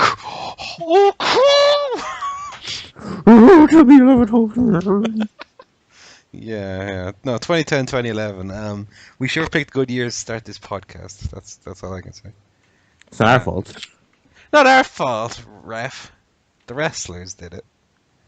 Yeah, I can't think of anything major from 2011, really. We had Christian winning the world title. Christian had a good series of matches with... And of course our great debate about whether it should be a triple threat match at WrestleMania or not. Yeah. And the worth of Del Rio losing to Christian on television, which I was like, oh, it is worthwhile because you never know what'll happen, and he ended up winning the title. So there you go. A classic CSP debate that I won and was right about. I'm not sure I agree with that. No, you were trying to get out of it on a technicality, saying, "Oh well, Edge got injured," and I was like, "Well, that's why you have a contingency plan, mate." Yeah, but my point was that they didn't know Edge was going to get injured at the time. But it was a contingency plan regardless. I don't think it was. I think it was just... And, or maybe he was going to get it regardless anyway because he's, Edge's buddy. Anyway. Did you know he's ugly, Barry? I did. I do. I watch Raw, so yes, I do know. I was told he was ugly, therefore I now see it. Right, get us on to the good years, Joe. Right, so 2012. Christ, there's a weird curved scale you're grading on there. So back over to you, Paul. Yeah. 2012 saw the return of Brock Lesnar. The night after WrestleMania. Lesnar. But, Paul, what was the buy rate of his last UFC pay-per-view? Oh god, that would have been... I'll let you both have a guess, and whoever's closest gets it. Right, that would have been UFC 121 with Cain Velasquez. No, it it wouldn't have been. No, it would have been against Overeem. You idiot. 141. 141. I think it was his last title match. I don't know why I didn't... Sorry. The Overeem, I would say it did about 536,000. Okay, Barry, do you want to have a guess? I was going to go way higher. I was going to say like 650,000. No, Paul was sort of closer. It was 535,000. That was pretty close. It was slightly off, Paul, but yeah. What? Well, yeah. Okay, fair enough. 535,000 for that. Fair enough. Why did I say 36? You're trying to be very precise, but Yeah. If I rounded off, I would have been closer. So that's 7 Yeah. to Paul. Yeah, it was. I remember it being a very sad. That would be up there in terms of my UFC fandom. I'd have Anderson Silva breaking his leg, and Brock. I was so ready for Brock to be back and to win, and he just got demolished and said, "All right, I quit now. Yeah. Going back to wrestling." I was like, "Oh." You've been pretty upset this week about what's the guy's name? Gilbert Melendez. Gilberto Mendes has left UFC, isn't he? Or is he not leaving? Or... He's going to Bing Bong Tour over on Oh no. on Spike TV. Yeah. Are you gonna go to a UFC show and start chanting his name? Yes, I will, until Gilbert Mendez. Joe Rogan will be like, "Oh, that's not a very distinct chant." Go away. Oh, God. Okay, yes. So, Barry, over to you. 2012 also saw the King, Jerry Lawler, have a heart attack live on Raw. Mm-hmm. But what year did Jerry Lawler debut in wrestling? Oh, jeez. 1970? That's the correct answer. Wow. What? That was a Wow. good guess. It was an educated guess, but it was a guess. Yeah. So you've pulled it back to 7-3. Mm-hmm. Yeah, okay. Back to you, Paul. Yeah. 2012 also saw the release of the infamous Hulk Hogan sex tape. I'm like a pig, brother. Oh, disgusting. But what was the first name of the woman in the video? Heather, I believe it was. Or is that not her first name? Is that a trick question? Let me double check that. I think her name is Heather Clown. It is, yeah. Yes, you're right, actually. Okay, so that's 1 point to you, Paul. So that's 8-3. Yeah, can I just say as well, she's a strange looking woman. Well, he's a strange looking man. Yeah, well, he's a man made out of leather, and she is a false looking woman. So they're perfect for each other.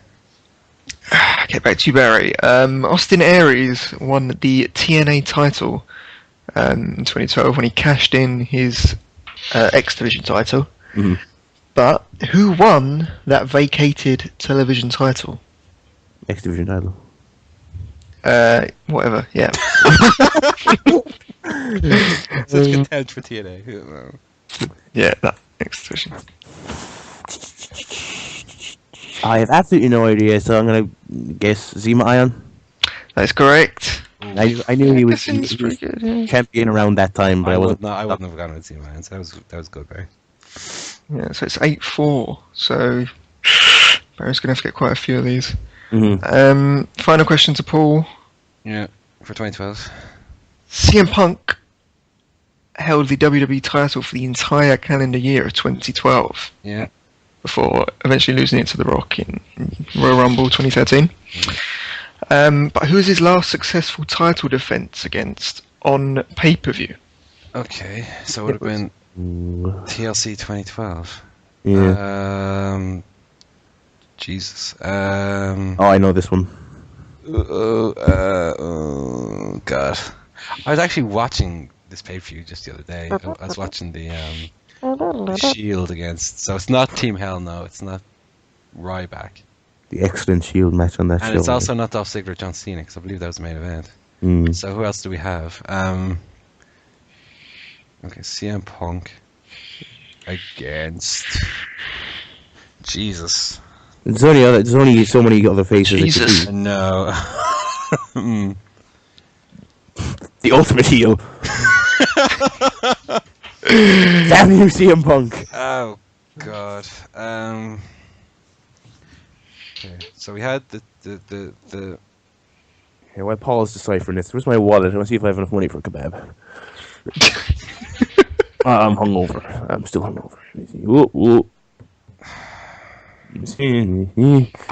I have pizza here. I don't want a pizza. Oh, there's my remote. who's a big star back in Who's a big star now? Fucking nobody. the only was it Randy Orton maybe? No, Barry? I stopped myself from correcting him. He was injured at TLC 2012. He did not wrestle. It was Ryback and John Cena the previous month. That is correct, Barry. Oh, okay. Ugh. Yeah, you've pulled it back to 8-5. I'm an idiot then. So yeah, that was 2012. Was it a good year? I can't remember. I thought it was solid. TNA had a pretty good year. I seem to remember with Aries having some good matches and Yeah, that We was had that the was debut of the Shield as well. that was yeah, that right was in the year there. that was when Nonsense. Ryback was getting hot. Punk was doing well. Bryan came to the fore. Same old problems as always, but it was better. TNA was in the post Russo Pritchard era, which was pretty good. A That lot of Extreme Rules pay-per-view. Extreme Rules was great, yeah. There was a lot of growing pains when it came to 3-hour Raw, because I remember Raw was really boring for 2 hours. Yeah. When it was 2 hours, and it was such a stretch towards the end of the 2-hour era that people were saying, like, my God, what are they going to do for 3 hours? And it was really dull. They didn't have a hand on sort of pacing the show. Like they'd put the nobodies on in the third hour, and it was just death. A lot of short matches still as well. Like Exactly. 2-3-minute Whereas matches. now, I feel like for all its follies, I feel like generally speaking, Raw. I don't know if it's a better show, but look, we do get a lot of really good matches on TV these days. I think it's The advent of the great WWE 6-man has been a great perk over the last year and a half. Yeah, I think they've got a hang of how to efficiently do a 3-hour show, rather than pack it with video packages like they did initially, where it was basically a 2-hour show stretched to 3 hours with just supplementary material thrown in. What are you drinking? Coke. I don't have any. I have some Diet Coke here, which I know a lot of people don't like, but I realized I was no sugar. being a good boy, and I was within budget this week, so I bought myself some Coke, and I might get myself a kebab, and I bought the second volume of The Last of Us soundtrack today, so I'm just pissing the money away. Particularly after the Coke. Oh, I had a McDonald's today for the first time in 2014, by the way. Yeah. What? The first time in 2014? Yeah. I had 2 this week. 2 this week. Are you trying to steal my gimmick, Ferry? I kind of am, because I had it during the week when I was coming home late from uni, and I had one yesterday because I was sort of impromptu picked up to go to the cinema, and I was like, wait, I haven't got food, and there was McDonald's next to the cinema, so I got McDonald's. Yeah. No. Yeah. I went and I had a large quarter-pounder meal. Lovely. With a Dairy McMuffin inside. My preference usually. It's what I had yesterday, in fact. Yeah. And it were really good. And I was in the mood all day to watch it, to eat it. I mean, I was gonna. Excuse me, I'd like to watch. Meals, please. Give me. Yeah, I really enjoy it. It was, it's 25-minute walk away, so you do build the anticipation.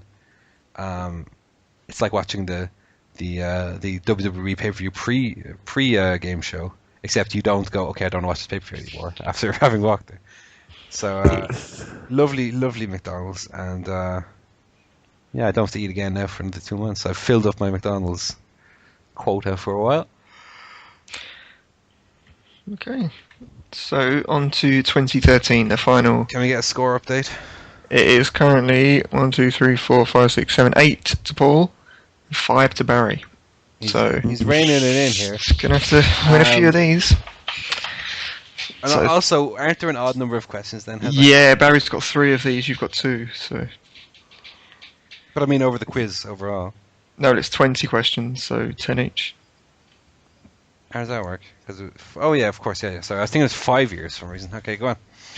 Okay, so first story. This is to Barry.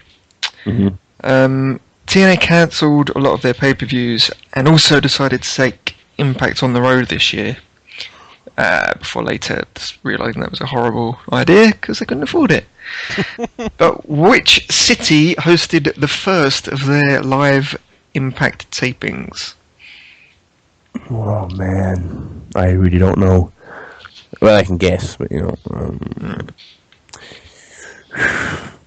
can only think of one town they went to because they go to such fucking obscure places. Was it Chicago?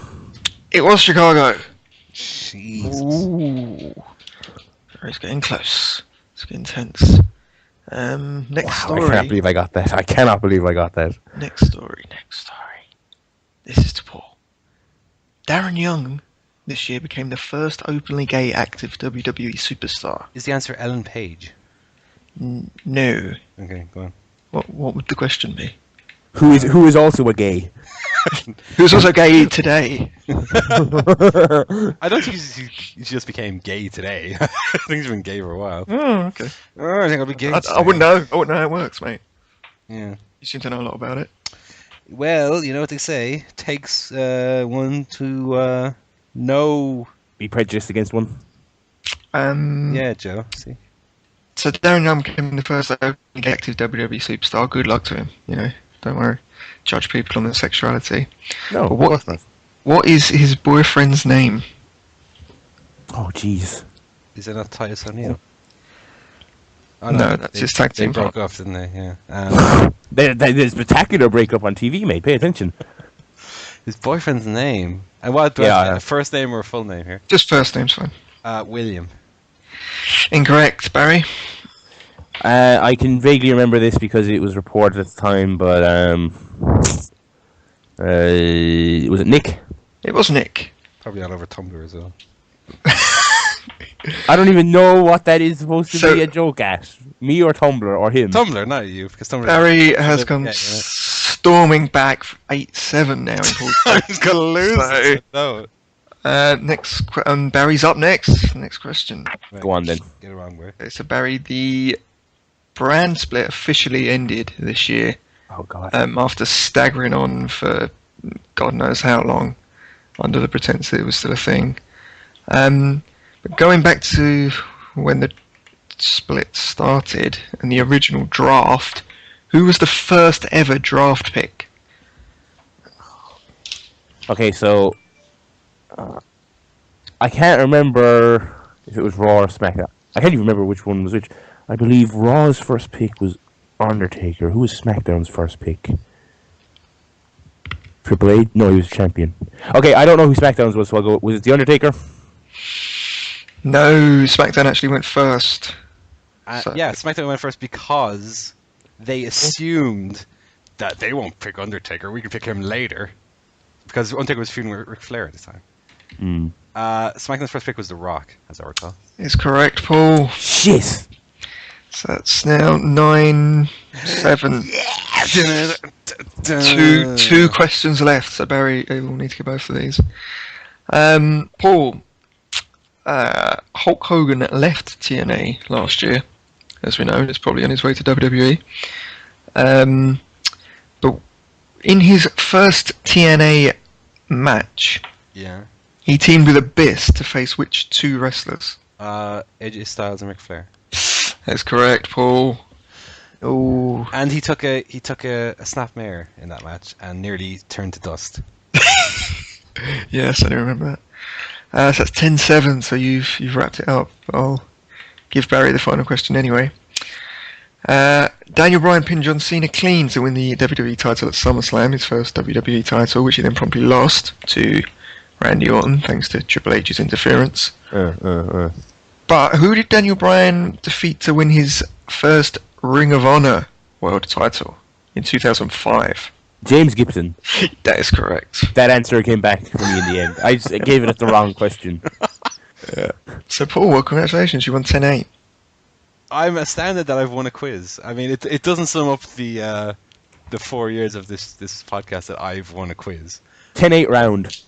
I did have a tiebreak as well about a 2014 story. Well, give it to us. We'll. In January 2014, the WWE Network was finally launched, or, well, nearly launched. But what was the original launch date for the network? The day after WrestleMania 2012. What date was It would that? have been April, 2nd. 5th. It was April 1st, 2012. Yeah. Right, so that makes 10-9. I still win. It's a close round. Yep. So well done. Well done, lads. Cheers. That was a very good segment. Strip down. Yeah, well done, lads. Well done. It was a good quiz. Good quiz, Joe. Well done. Yeah, nice. Some of the questions were kind of tenuously linked to the year, but doesn't matter. Yeah, I can That's think of fine. any better questions. That was the problem. Randy Savage died this year, 10 years previous. Who is he feuding with? I know, 15 years previous. Well, otherwise you're going to have these impossible to answer questions like, what date did he What crash car into was he the tree? driving? Yeah. No, not necessarily. Was no, it a sycamore no. or an oak that did him in? I mean, No. It could have been CM Punk paid tribute at that pay-per-view. Who did he face? Oh, come on. That's a tenuous link. No, it's not. Who did he feud with in WCW? when you were four, It's a Barry. question about Randy Savage. But with the nature of the What quiz, maybe did CM Punk do a tribute? Come on. because Who did he that's face? tied to 2011. That was the nature of the It's quiz. not tied to the story in 2011, though. I mean, I guess It it is is! to an extent. Yeah, but so is Randy Savage's career. Oh, okay. So just because it's about Randy Savage, you can say anything about him, his life, his career in that question. Anyway, I'm not salty that I lost. Doesn't matter. I was also going to do a list of all the wrestlers that died while we were on air, but It's only a 4-hour podcast, so. it wasn't actually that long though. That's, Oh, really? that's why I didn't bother. There were about Mae Young. 11 people or something. Lance Cage. Paul Bearer, Randy Savage, El Gigante, Trent Acid, a few others I can't remember. A few less important ones. Yeah.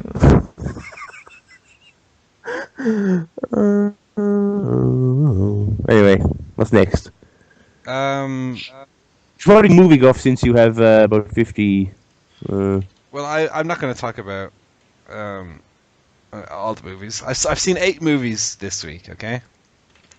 And I had to write them down in a file so I'd remember them all. So I'll start chronologically from the beginning. I saw the Lego movie, which I discussed last week, but I want to give Barry the chance to say what he thought about it. Yeah, we loved it. I went to see it yesterday, and I'm very skeptical about it, but it is very funny. It's very sort of Pixar, and it's not that good, but it's Pixar-esque and it's sort of universal appeal. It's family friendly while also not being insulting to anyone over the age of 6. All the performances are great. The voice actors do a great job. Really eclectic cast. Also, an eclectic collection of Legos are used in the film to great comedic effect. So yeah, I really enjoyed the Lego movie. I would happily watch it again. The music is really great. So yeah, I would highly recommend people watch it. Don't just assume it's some kind of tacky. Well, I think everyone has cash. assumed that, but the reviews have been sort of universally positive. So Yeah. So it's great. So yeah, check it out. You know, it's just don't go in with any preconceived ideas, and you'll really love it. It gets really weird towards the end, but in a really good way, and it's very enjoyable. Very Well, enjoyable. So I don't have a whole lot to add. I was saying last week that I was sort of unsure about it at the beginning because I think the start of it is a little more conventional in line with what you think it's going to be, and then you enjoy it more the more it goes on. I like the way they sort of turn around your expectations of what characters are going to be as well, with Batman especially. Yeah. And I really like the scenes towards the end. You'll know what I mean when I say that, but yeah, touching it's touching to an extent. And yeah, I really liked Lego. I gave Lego a 9. Barry gave it an 8. So, not to jump ahead and give your score away, Barry. Well, that's cool. It's great. Yeah, it was 8, same as what I got in the quiz. Proving that there was a perfectly good score. Yeah, exactly. Yeah. Well, no one's arguing that. That night, then, after we did the podcast, we watched Nicolas Cage in National Treasure. Have either of you seen this movie? Yes. No. I love that movie. It's a film I had seen before, which gives you maybe a notion of my opinion of it that I would watch it a second time. A vastly underrated Disney movie. I thought you were going to say you forgot it. That's why you watched it again. Well, I actually did forget a lot about it. I had one image in my head, which is quite close to the end when they're going down the rickety stairs and they sort of... Yeah, that's the image I had in my head of the movie. I didn't remember much else about it. But yeah, it's not a great movie, but it's a very enjoyable movie. Yeah, I like those kind of adventure / mystery sort of Yeah, movies. exactly. Well, everybody knows my opinion on mystery movies. They're my exact things. They're my kind of movie. And National Treasure is it's got everything. It's got those not only mysteries but sort of conspiracy theories and twists and turns. And Nicolas Cage can either be very good or very bad, and he's sort of so bad it's very good in this one. Yeah, I think he hits just the right amount of wackiness. And Sean Bean's in it as well. Who else? Who's the Oh, the German woman. Diane Kruger. That's Yeah, the one. she's fucking hot as well. Yeah, she's pretty good in it. That hot gimmick. Das ist gut. Das Boob. Let me grab das Boot as well. Oh. So National Treasure, I although I'd seen it before, You seen the sequel? I've not seen the sequel. Not quite as good. Starts quite well, but trails off. That's my thing. Is I've seen the first one and I was very happy with it, but I don't really feel like I need to see the second one. Yeah, let's watch the first one again. So yeah, I watched National Treasure, which I have on DVD, and I lovingly keep that in my collection. Next up was another film I had already watched, Prisoners, which I talked about on this show before, and I had a friend over who has not seen it, so we stuck that on, and yeah, I think it still holds up on second viewing. I think I said last week when I bought it that I would watch it again. I've already seen it again now. Yeah. The HD transfer on the Blu-ray is really, really good. Like one of the best I've seen. Everything really pops when you're watching it, and that's something that I don't think gets appreciated much on Blu-rays is the disparity in quality of the picture sometimes. Because some Blu-ray transfers don't look that good, and then some you'll watch and be like, Jesus, this looks fantastic. And Prisoners is one of those ones where I was like, there's one part in the movie where, and this isn't a spoiler in any way. There's one part of the movie where a character cries and the tear just falls down the screen. And when you're watching the movie, you can see the sparkle of the tear as it falls, and it's really, really great. And of course, I really love the movie anyway. I was looking at, as I watched it the second time, trying to watch it with a critical eye rather than like I know I love it, so I was trying to watch. Okay, if I watching it from the viewpoint of someone, like to try and pick out the flaws of it. And I definitely think it's not a perfect movie. I still give it a 10 because I enjoy it tremendously. But I can see now how there are little things that don't quite follow.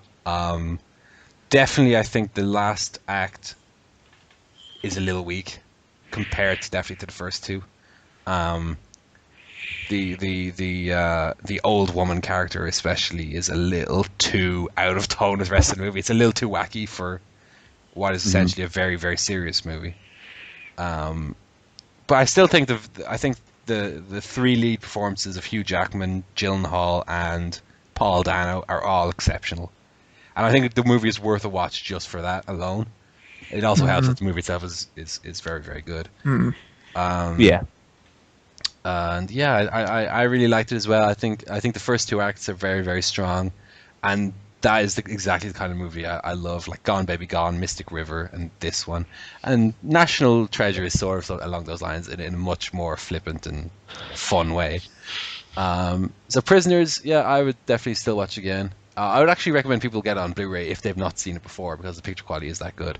And the very last scene, almost, with you've seen this, Joe? Definitely. Have you seen it, Barry? I've seen it, yeah. Okay, well, I won't spoil it again, but when Jake Gyllenhaal is driving through the rain and the snow, I love the way that scene has been shot, and it's really great looking. So Prisoners definitely good. I then watched some Oscar nominees for this year. I watched Blue Jasmine. Have either of you seen Blue Jasmine? No. Blue Jasmine is the latest Woody Allen movie with Kate Blanchett in. It was fine. It seems like this year for the Oscar nominees, there's a little trend happening, and another movie I watched this week is very similar, where it's as if they're fine movies elevated by a great performance, and Blue Jasmine I feel is very much that. Kate Blanchett is extremely good in it. But as a movie, I was sort of trying to get into it because I know that I've not seen any other Woody Allen movies. This is my first Woody Allen movie. Oh, really? Yeah, and I know he's a paedophile and all that, whatever. Well, I don't think that's proven. I think he is, yeah. Alleged. In my mind, he is one, so not alleged. He's a paedophile. He Okay. sexually assauded that girl when she was young and whatever. But I like to think I'm someone who can... She says. Well, she was there, so... Woody Allen's So also... is he. Well, he's always given me a bit of a rapey vibe, anyway. Does dress You like can't... you know. Right. Yeah. Yeah, and didn't he marry his own stepdaughter or something? That's a bit weird. I like to think that I can separate the art from the artist, though. Like a good Chris Benoit match. Yeah, well, that's along those lines. Yeah. He didn't do that, Joe. Come on. I don't like Kurt Cobain necessarily, but I like Nirvana's music. I don't like the things Michael Jackson got up to. He was proved innocent somehow as well. But I like his music. And I was there at the time. And this movie, it was fine. I think it was trying too hard to be smart and witty to an extent. I think Alec Baldwin was quite good in it. But just ultimately, I didn't think it was that memorable.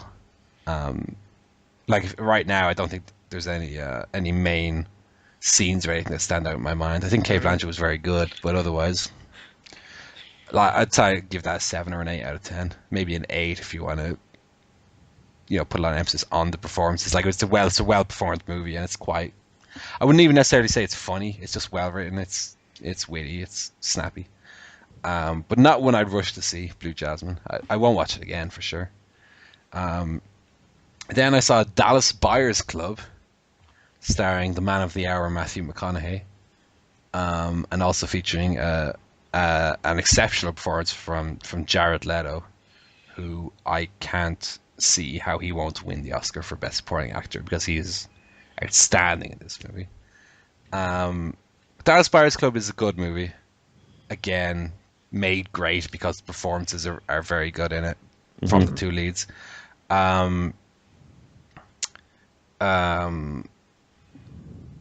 Jared Leto, I can't say enough good things about Jared Leto in this movie. I've not ever really been a big fan of his music, especially, or his movies.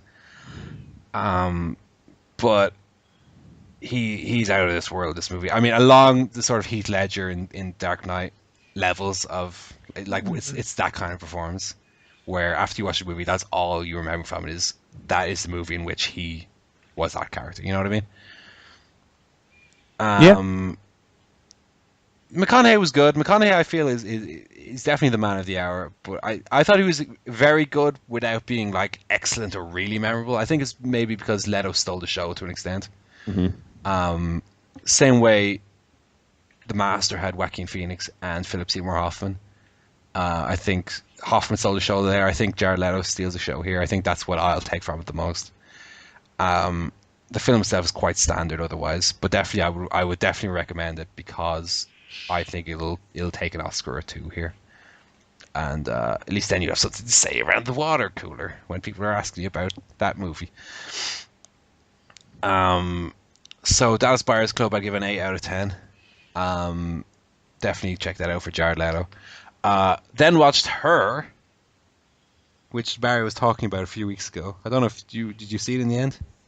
Me? Yeah. No, You're talking about the trailer of it. Yeah, it's not the type of thing I can convince anyone to go to, so I'm probably just going to have to wait until it comes out on Blu-ray, which kind of disappoints me. Well, I streamed it online, and should I say that? I did. I streamed it online, and I'll give either of you guys the link if you want it.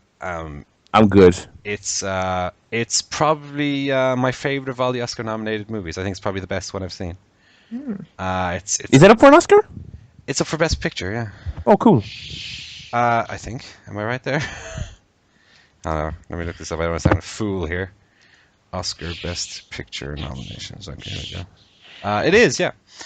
I gave it a 10 out of 10. I think it's one of the best movies I've seen in quite a while. I think the best time to see this movie is coming after a relationship, because it's very relatable to an extent, and you can really watch it in two ways. I mean, I'm sure everybody knows the story of now. It's this guy who gets into a relationship with the operating system of his computer. And you can watch it from a few angles. I was sort of simultaneously watching it from the point of view of this is this quite happy story of a man who seemed like he was meandering through life until he found this companion. And although it's a computer, you question what is a relationship really? If not, these two minds connecting. And in that way, you can watch it as this very happy movie of the building of this man's relationship and how he contacts with other people that the real life people, and it's sort of a parable for modern day online connections like us three have. Mm-hmm. But simultaneously, you can watch it as a very sad movie because regardless of everything, it is a man having a relationship with his computer. Yeah. So you have this simultaneous clash, like direct clash of these two ideals. So every moment of the movie, you have this sort of conflict of, oh, that's nice, but then also this other emotion, and it's a film that I feel like I could probably watch 4 or 5 times, and every time watch it with a different viewpoint and get something different from it. I thought it was extremely well made. Is it weird in the sense that because my understanding of it from what I've read in reviews and stuff is that it's not this sort of secret he hides after a while. It's like, oh, well, I'm dating my OS. That's it's not. But like everything in life, there's people who are accepting of it and people who aren't. Right. Yeah. In the same way, Ellen Page is gay. People are happy. People are not. Nothing is universally accepted. Mm-hmm. And it's sort of along those lines. Sometimes he's like, yeah, this is my opinion, and people are like, oh, that's cool, and other people are like, what? That's weird. It's although it portrays a future, it's sort of a realistic future where you have this new technology, but some people aren't sure, some people are very accepting of it, and I really, really liked it. I'll definitely watch it again at some stage. And Joaquin Phoenix is excellent in it. I feel like sometimes he has a tendency to overact a bit. Like his acting is always very like shouty and moving his arms around, and he gets very animated sometimes. But in this one, he's very reserved, very restrained, and I almost think it's one of the best performances I've seen for him because of it. And there's definitely some very vivid images from the movie I've kept in my head. There's one scene in particular near the start where he's on his own with essentially like a mini computer with a camera on it. So it's as if he's out on a date with the operating system, but it's just him on his own dancing around this fairground, and it's just such a strong scene because you're thinking, oh, it's just this guy on his own, and people actually look at him going, who's this crazy guy dancing around? But it is this moment between him and his lover essentially, and it's a super movie. It's an astounding movie, and a definite 10. Definitely my film of the year so far. And if American Hustle wins the fucking Oscar for Best Picture, the Oscars are meaningless essentially. And I feel like American Hustle should really be top of my to see list purely so I can be informed on this debate. You know what I mean? Yeah. It's not really much of a debate, but it just seems to be very, very divisive, and I should probably see that soon. It's just strange to think that this movie was made by the guy who dresses up as a fat old woman in the Jackass movies. Mm. He made this movie, Spike Jonze. I think he's going. He's destined for bigger and better things. The only thing is you worry about is the trajectory people like Chris Nolan have taken, where they initially made these very simple but intelligent movies, and then they eventually go on to the Inceptions of the world and the Dark Knight, where it's just big and not quite on Michael Bay levels, but less of these. Like Memento at the beginning is a very contained movie, and even I think The Prestige was the first one where it started getting a bit bombastic. Don't get me wrong, I love Chris Nolan's later movies as well, but Memento feels like a movie that Chris Nolan wouldn't make nowadays, because it doesn't fit into what people assume his movie is going to be. And I'd be afraid that Spike Jonze goes the same way, but her, definitely one to watch. And then since it's the 4-year anniversary of the ChairShot Podcast, I watched The Wrestler again. Yeah. With Mickey Rourke. And I really like The Wrestler too. Marissa Tomei is very good looking in it. And I know it don't go for an older woman, but she holding up well. That's all I'm going to say there. Her body look really good. And also her mind, probably. Don't get me wrong, ladies. Who cares about that one? Mickey Rourke is great in it, of course. Yeah. Yeah, I mean, it's a little straightforward, I would say, if I was to criticize it. And it seems like things are just lifted directly from beyond the mat, especially the relationship with the daughter is almost beat for beat the same as Jake the Snake one. Yeah. A lot of people won't have seen that. Well, that's the thing. I guess that's the thing, yeah. I mean, maybe for a lot of people it wouldn't be a valid criticism, but for me, who has seen them both, you have to draw a parallel between the two. It's as if it takes a lot of inspiration from that movie. I mean, yeah, there's a lot of things really that I guess that's probably one of the good things. But I should really rewatch it. I didn't like it at the time, but my taste has kind of changed a lot. For which the wrestler? The wrestler, yeah. Yeah. But I think one of the things is it does kind of operate on those different levels. As I said, if you're a wrestling fan, you will appreciate the parallels with Terry Funk and Jake the Snake and even Hulk Hogan, things like that. Whereas if you're not a wrestling fan, perhaps this is all new to you. You've never really thought about it, and so it's also interesting because it's challenging maybe your preconceived notion. So it's got a couple of different levels to it. It's interesting. Yeah. I like the and it's not like a subtle thing, but I do like the way Mickey Rourke and Marissa Tomei play these two characters who live in very different but also very similar worlds, where their job is a fake representation of something else. Like he's the pro wrestler, she's a stripper, where it's almost the same thing essentially, where it's a performance of used to represent sex, but it's not sex itself. Same way wrestling is a representation of a competitive fight, and it's done for show, and it's actually very, very clever the way it's done. Except instead of getting a sort of broken down, now slightly ugly stripper, they got Marissa Tomei, who still looks really, really hot. Yeah. That is the thing. I mean, maybe it would be a bit They more... spared no expense getting a broken down ugly wrestler. The wrestling equivalent of her would be like Randy Orton, in terms of look. But then, do you want to see someone like Helen Hunt going around with her tits out? But for I'm happy enough that they cast Marissa Tomei, frankly. That's because you're a sexist.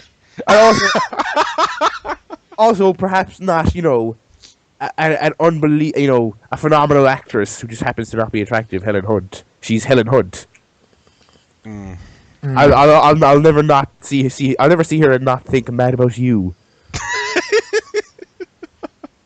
Well, and the wrestler played by Paul Rising or whatever his fucking name is. Terrorizing. So, the wrestler, very good. I watched it with my dad, actually, and he had never seen him before, and he's not a big wrestling. But he enjoyed the movie anyway. Probably for Mr. Tomei, now I think of it.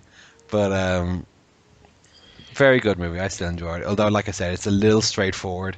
Like, everything is pretty obvious. Like, all the beats they're going to have. So There's an R-Truth in that movie. R-Truth is in that movie. He has a speaking role. People over there, shut. As is the Necro Butcher. As is Nigel McGuinness. Yeah, they're all in there. And Antonio Cesaro. Yeah, they all have speaking roles in. And who else? Antonio Cesaro. I don't believe he speaks in the movie, though. Maybe he does. I maybe find it's just Cesaro, Joseph. And then final movie of the week, and I know it's a long segment. I watched The Godfather today for the first time. Wow. I know. I'm trying to get through these movies that I should have seen that I've never seen. And yeah, it's as good as everyone says it is. Honestly. Yeah. Simple as that. I've also never seen it, but It's funny because a lot of times when I watch The Shining, for example, I feel like The Shining was a little bit lessened because you know a lot of the story from pop culture alone, from The Simpsons. Yeah. But with The Godfather, I feel like those moments are stronger for seeing them in their context. I mean, everybody, without having seen The Godfather, knows the scene with the horse head in the bed, for example. But when you see the build-up to it, and the story leading to it, and the reasons why, it just makes it so much a stronger moment. And I don't feel like it's ruined having known that that's a reference being made elsewhere. It's it works really well, and I just loved everything about it. Really, it's very long, first of all, which I didn't mind. The opening scene is a wedding scene, which goes on for the first 26 minutes of the movie, so sort of know that it's very deliberate without ever being boring. Al Pacino has a normal person's voice in it. No, he doesn't go hoo-ah! She got a great head. The Godfather! No, he's got a normal human voice. So it doesn't sound like Taz then. No, It's a mafia gimmick. Sonny Corleone is your former Monica himself. He's a street dweller. No, it's an excellent movie. Very deserved of the high standing in which it's held. I think Marlon Brando is very good, although I understand it's not a very Marlon Brando-esque performance. It's not typical of Marlon Brando, but he's really, really good in it. James Caan is I didn't even know James Caan was in it initially. Yeah. He's really good in it, although he's got this curly hair in it, and I couldn't stop thinking of John C. Reilly when I saw him. If you were to Photoshop James Caan's head or face onto John C. Reilly's head, they could play brothers. They could play brothers. Pretty much. And of course, Al Pacino is great in it. And The man. Yeah. There's some nice scenes where for certain, I'm sure everybody's seen The Godfather, but for certain reasons, Michael Corleone, Al Pacino's character, has to fuck off to Sicily for a while, and Sicily is such a nice looking place. When I was watching the movie, I was like, I could just live there. Could I just move there now to Sicily? And it's not often you see a movie where it's set somewhere in such a place where you go, oh, I want to visit that place. But Sicily is very nice looking, and there was some great, just some great dialogue, some great scenes. There's a great scene where he's in Sicily, he's talking to, he sees this woman, and he's trying to talk to her father in order to, get his hands on her, so to speak. And it's just the way he talks to the guy as if he's a member of the mafia family, and he's using this dialogue that normally, it's almost like he's using his experience from being in the mafia as like a psychological mind trick to use on this guy. So he's using like, oh, I respect, in all respect, and to be in the family, and the father figure. He's like treating him like he would treat the Godfather, and it's very clever. And obviously the best thing the Godfather does is to portray the mafia in quite a positive light. It does a really good job of showing you how it's almost the way they see themselves as the good guys. You know what I mean?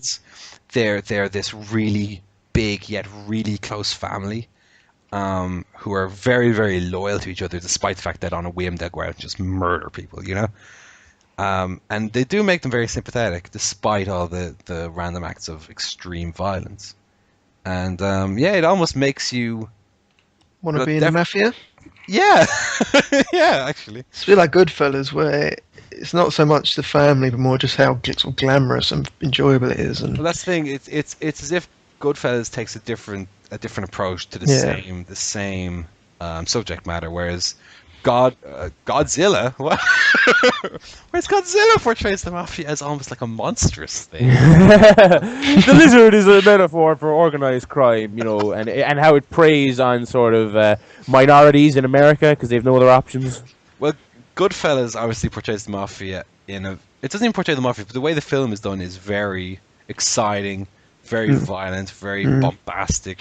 Whereas the Godfather is very deliberate and very almost normal. Like everything, even the violence, everything is done normally. You don't have Joe Pesci going, "Hey, what the fuck," and just shooting people left and right and madness ensuing. It's all very organized and very deliberate. Those I feel like those films kind of really are the modern sort of kickstarts of something we still see a lot of today. This idea that criminals can be portrayed, and very often are portrayed as sympathetic kind of protagonists who, once you accept the fact that they are criminals, you then say, oh, well, they've got this going on, and they're not terrible people. And it's kind of like, see a lot of that in TV and stuff, and feel like those two films are kind of really... It's true. I mean, on one hand, in Goodfellas, you've got lads fucking snorting cocaine left and right, and then in the Godfather, you've got like Vito Corleone learning that one of his sons has died, and he's crying, and I think Godfather does a very good job of sort of normalizing what is a very exceptional life, whereas Goodfellas portrays it as exceptional. That's sort of I'd say the difference between those two movies, almost. Yeah, they also set at quite different time periods, I think, as well. Well, yeah, I think when is Godfather set in the Godfather? 40s, I think. Yeah. Even though it's obviously came out in 1970. That probably parallels the actual mafia, which kind of broke down eventually over the years, and as soon as drugs became involved, changed quite a lot. Yeah. So I give The Godfather I give that a 10 out of 10. Fun. And yeah, I mean, they're showing a restored, and I'm going to sound so poncy. They're showing a restored version of The Godfather 2 in the Irish Film Institute in a week's time. I'll probably go along. The Irish what? The Irish Film Institute, not film. Right. So I'll probably pop along and Sounds good. pop along and see that, because I've never seen The Godfather 2 also. And that's all the movies I've seen this week. Thank you for listening to me talk about them all. That was a movie guff. I'll probably be seeing Rush next week, since I have that. Alright. And maybe Mud, because that's got Matthew McConaughey in it, and he's a hot man. I'm a man at the moment, Matthew McConaughey. I watched the first episode of House of Cards today, the new one. Oh, I watched the first episode of season 1. Have you not seen that yet? No. Oh, you'll love it. You'll be loving that. That's great. Yeah, really good. The first episode was really good. Kind of continuing on as it finished off the last time. Kevin Spacey is excellent. The characters are all very kind of... they're all...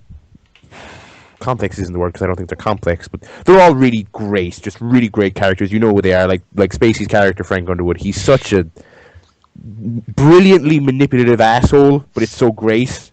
It's one of the... It's kind of reminds me a lot of the dynamic with him and his wife is obviously very like Macbeth-like, and it's also Macbeth-like in the sense of he's not really a good guy, but I'm kind of rooting for him anyway. Like, not even in just the legality of what he's doing. He's a bit of a prick, but it's like I want him to keep being a prick because it's so entertaining. You're gonna love that season. That's really good. Yeah, and I quite liked the first episode. I thought it was very snappy, very witty. Mm-hmm. Yeah, I have high hopes for it. Yeah. I also finally, after months of anticipation, woke up early on Valentine's Day to play the DLC for The Last of Us, which I believe Paul still has not played. I haven't. No, I know. But anyway, DLC is really, really good. 15 quid for 2 hours, which is... if you're not a... Well, in fairness, I paid that for Journey, which is an even shorter game. Pay that for cinema as well now. Actually, yeah, you know what? When you put it in that context as well, that's true. Because I paid food included. I paid 19 quid to go and see Lego yesterday, including food. So yeah, it's not too. I don't think it's unfair to say that €15 is a fair price for 2 hours game. I mean, it depends on the game. Sometimes you're paying €60 for 8 hours. So I mean, well, the thing is as well, they squeezed not so much in terms of content, but in terms of substance, there's so much in that 2 hours. I mean. So the main reason, above everything else it has going for it, the main reason that The Last of Us is probably my favorite game of all time is the quality of the writing and the characters and the story, and it's so good. And this was also the strongest aspect of Uncharted, I think. Yeah, exactly. I mean, it was the kind of pulpy, fun comedy action vibe you got, which so many games try to do, and so few get it right. Like Uncharted is genuinely endearing and funny and you know, not relatable, fun characters like Nathan Drake, who could be, you know, characters in a summer blockbuster. Yeah. But yeah, The Last of Us obviously is a completely different style, but it is even above Uncharted is so many levels above that in terms of the quality of the writing. And so basically, this is a 2-hour prequel, which I was already thinking, you know, a prequel, very safe. Is this really going to, you know, contribute something meaningful to the universe and to the characters? But it so did. It really is in a league of its own when it comes to writing in video games, which obviously is a much maligned kind of thing. But in recent years, you know, video games don't have the shit tier stories that they were famed for having like 2 decades ago, or even 1 decade ago. Sure. You know, so it's not like they're all the worst. But yeah, it really is wonderful. 2 hours. It is totally different from the main game. It is not 2 more hours of, you know, running around third-person action, shooting everything, and all that jazz. It is largely story-driven. It is a lot of sort of, here's a location, explore it and have some fun, and talk to this character, and pick up this item, and have a chat about that. It's really, I don't want to say fan service, because that almost has a negative connotation to it. Like, if you say something is fan service, it's almost like it's just made for the fanboys and it won't entertain anyone else. It's a really great self-contained thing. But there's so much great stuff there. It really adds so much to these already great characters, and it's just it's so well done. It is so well done. If you haven't got the message over the last 6 months, I really wish. It's on sale currently on PSN. If you have a PlayStation 3 and you don't have The Last of Us, you're just doing it wrong. So play that game, and I would definitely say get this DLC as well. It feels very much like a film. It is a tightly packed, incredibly well written and performed 2-hour thrill ride that will tug at your heartstrings. Really, just a little bit too much. Ruin your Valentine's Day. Oh, but yeah, it is magnificent. It should be recognized along with any form of entertainment that you would rank a very well written story, and it's not just within the context of games. It is a story that I wish more people would enjoy, but it just has that barrier of the fact that most people aren't going to play a 15-hour video game, which is unfortunate. But yeah, highly recommended if you didn't already know. And that was my entertainment consumption this week, other than wrestling, which we have still yet to talk about. I've also been playing a game this week. Go on. I think this is one that Joe might have either played already or one he'd be interested in picking up. As notified to me by somebody else this week, GOG.com for a limited time have the original Dungeon Keeper available for free. GOG. So I picked that up, and I've been playing it ever since. The 1997 Dungeon Keeper. I never played it, but I was like following the controversy of the new one. I was like, I should probably check out the original. What's the controversy of the new one? EA remade it, except it is a free-to-play, in-app purchase-ridden mess. Oh, I see. That is just like everything bad about that kind of game rolled into one. It is just pay to advance, pay to play. Very kind of manipulative. It's just basically it's been railroaded by critics. So that is probably what motivated GOG to put it up for sale. Well, the original one is still a lot of fun to play. It still holds up. Yeah. Your minions are falling in battle. Yeah, I quite like the aspect of it that it's not like Theme Park or those games where you have your park and you build and build and build. It's like on a level by level basis. You build to beat a level, then you move on to the next level and start again. With what you've learned to build, you increase your power essentially along the way. And I just love it. And if anyone likes those kind of games, if you've never played Dungeon Keeper, it's a very fun game to play, and it's available for free. I think only until tomorrow, so it's limited. So pick that up. Have you played it before, Joe? Never heard of it. You never heard of Dungeon Keeper? No. I'll be honest, I had never heard of it prior to the controversy. Wow. Yeah, okay. I know Peter Monolou is the man behind it, but definitely go pick it. If you're a fan of that sort of old style PC game, first of all, it'll definitely run on any laptop you have because it's like three pixels an inch or whatever. But it's definitely a lot of fun. It's a lot of fun. I love Theme Park. I love Theme Park World, Theme Hospital, and even more modern games like Game Dev Story and Mega Ball Story. It's along those sort of lines, and it's really a lot of fun. So if anyone wants to check those out, go get it. Dungeon Keeper. So yeah, that's about all I've watched this week. Can I kick off the wrestling segment of our show? The what? You like wrestling? Can we talk about wrestling? I have a little discussion bit. I've just been alerted that there's no polar bear at Dublin Zoo. What is going on? Well, why not? Is it dead? I don't know. Did it swim off? I'm talking to this lady, and she says that we're talking about Dublin Zoo, and she says, I missed the polar bear. I'm like, wait a minute! What? What are you doing to us? No polar bear? He's gone years. When did this happen? I'm outraged. Anyway, so here's my segment, okay? I was thinking during the week about ways that modern wrestlers can get over. And, winning. Well, obviously, but I mean in terms of their own character development. And I was thinking about something that I think goes under the radar a little bit. And that's how a wrestler's finishing move can suit their character. Examples I'll give you are Goldberg was this in and out, ultra strong powerhouse. So his finisher was the spear and the jackhammer, two finishers that suited his character. The Rock had the flashy people's elbow to go along with the Rock persona. You could say Austin's stunner suited his character because it was sort of a brawling, pull your opponent down onto your shoulder. It's basically a brawling style move that you can imagine some guy in a bar just grabbing the guy's head behind him and drilling him down.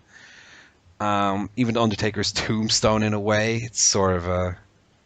Well, that's more to do with the name of the move, which I believe was called a tombstone before Undertaker ever started doing it. And I was just thinking about today's wrestlers. Do wrestlers still even acknowledge the fact that they can have finisher that goes with their character? You think like the use of the downward spiral nowadays. I feel like it just doesn't fit along with these kind of wrestlers. The firemen's carry. None of them are firemen. But even the way a move is done, if you think back, the top wrestlers of the last 20 years or whatever, Hogan's entire you could say the leg drop, but his finisher wasn't so much the leg drop as the whole build up from the time he starts hulking up. You know what I mean? So he does takes the punch, points the finger, blocks, punch, Irish whip, big boot into the leg drop. You know, so it was the Hulk Hogan special, basically. You know, and I feel like we're just getting into a time where wrestlers' finishers don't necessarily go along with the character. It seems like it's an overlooked thing nowadays that a wrestler's finisher should be something unique to them that suits them, that fits them, either their character, their style. I think Randy Orton's RKO is a modern one that I think still goes along with that, because he is the sneaky, slippery snake. You know, he does the jumping move out of nowhere like a snake striking or whatever. But by that same token, you still have guys like Fandango, whose move is just a jumping leg drop from the top rope. Yeah. No, I mean, I just don't see the so some sort of dance incorporated into his finisher. But it could be something like that. You know, something that when fans a little cha-cha-cha. So yeah, but even if he did a little cha-cha-cha before he did the leg drop, something that the fans will see and identify instantly with the wrestler. You know. Even Grandmaster Sexy did that same leg drop. He had his little wacky goggles that he, wiped them off before he did it. So it was something that, something, a little flair that sort of adds uniqueness to that move that relates it to that guy. So who do we have these days? Sheamus, okay? Yeah. Sheamus just does a jumping pump kick as his finishing move. Yeah. I mean, even the high cross I think works better for his character as a finishing move. I don't really see how the brogue kick sort of goes along with his character. Yeah, you don't really expect kicks from big men so much, I don't think so. Well, like Daniel Bryan doing not a unique at all, you know? No. Also, isn't brogue just shoe? Is it the shoe kick? I don't think they mean it in that way. I think, an Irish brogue. Yeah. Oh, well, that's stupid then. Oh, it's very stupid. Who else have we had on? What is, what's her name? What's she called? The Hello Divas one. Total Divas. Hello Divas. Hello Divas! What's her name? Renee Young. No, the Alicia Fox one. Oh, Cameron. What? Yeah, Cameron. Yeah. Funky Dactyls. What's her new finisher called? It's called Girl Bye. Oh god, yeah. I heard Meltzer going off about that on the podcast this week. But what is the move itself? A DDT. DDT. Hey. Well, Jake's going into the Hoff, so I mean, on one hand, for people like that who are never going to amount to anything, fair enough, don't put any effort in. But when it's people like... I even feel like John Morrison's Starship Pain was a good example of a finisher that even his Moonlight Drive as well. Yeah, very kind of intricate. Flashy. Yeah. Jeff Hardy's Swanton Bomb, it was another great example of... Exactly. And it seems like himself. these wrestlers who had these moves, more often than not, got over because of it. Nowadays, who else have we had on top lately? CM Punk. I feel like CM Punk's Go to Sleep isn't really... I've never liked it that much. A move that suits him. I think because it's more of a big guy's move. Kind of sums him up as a wannabe fucking Japanese wrestler, though. Yeah, maybe that suits his character as someone who has a little too high an opinion of himself. Yeah. Yeah, I'd go with that. Have we had anyone else on top for the last few years? I mean, Daniel Bryan's flying knee I quite like as a finisher that suits him because he is this 100 miles an hour high impact wrestler despite his size, so he can fly at you and throw himself through the air with his knee and even hit the tallest man. Like it's really suits Daniel Bryan's character. I like the yes lock as well because it's technical. Yeah, kind of like Brett with the sharpshooter. It's a very sort of technical move which suited his style. But of course these days you can't get anyone to tap out, so it can't really do submissions unless you're John Cena. Well, the sharpshooter also worked from even Bret Hart's character because he was this quite straight-laced character where it was almost like a technical. It wouldn't make sense to have him have anything other than a technical wrestling hold. It comes from the Hart family, and he's this incredible wrestler, the best there ever was. So it makes sense for him to have a move, and even his move had the story that no one can break his hold because he's the best wrestler. Like they portrayed him as the best wrestler at times. It made sense that he'd have this submission hold that no one could break. So yeah, that's just a little thought I had in the week. I don't really have even a name for the segment. I was just thinking about as I was walking to the shops. I was like, maybe is this something that's overlooked these days or not? I don't know. I'll be honest, this doesn't seem a million miles away from explaining a taker, Yeah, there's not really two sides to it. There's no one arguing against the fact. It's just like a little thought I had. True. Yeah. Whereas with Explain the Undertaker, it's normally you or Joe with a rational idea and me going, no, something else. So yeah, maybe if people want to email, if people can email in if they have any other wrestlers they know that maybe go along with this, or maybe they don't have a finisher that fits, or maybe ideas for guys. Like another one up and coming, Roman Reigns' spear and Superman punch are fucking perfect for him, by the way. Yeah. Especially the Superman punch, because he's not the Bray Wyatt one as well. Sister Abigail. Because he's kind of clutching them to himself, and I mean, almost like they're sacrifice. That is a downward spiral, but like the Grandmaster Sexy goggle jump, it's done in a way that makes it unique and special to him. Whereas R-Truth, whatever the fuck he calls it, whatever he does, he does a downward spiral. But like, what is it? I mean, lie detector or some shit, isn't it? Yeah, but I mean, you can't just call a move a name. I mean, the move itself, the action itself has to. Well, he's a mid-carder. That's his character. He's a rapping, dancing black man. So there you go. That's my segment that I put forward this. Well done. Was there any big wrestling news this week? I feel like first of all, I'm sick to death hearing about CM Punk at this stage. Yeah. I don't feel like there's much more that can be said until there's any more developments on it. It just seems like it's the same updates all the time. Oh, they're going to be in Chicago soon. Is he going to come back? Well, we don't know. And da. So he hasn't said anything at all. So no, we should tweet him. We'll find out what's happening. Where are you? Did you forget to go to work? So yeah, aside from that, Jeff Jarrett put up a video yesterday, which he was portraying his first public statement since he left TNA, and it was a whole lot of nothing really. Yeah. I'd quite like the "It's Coming" thing.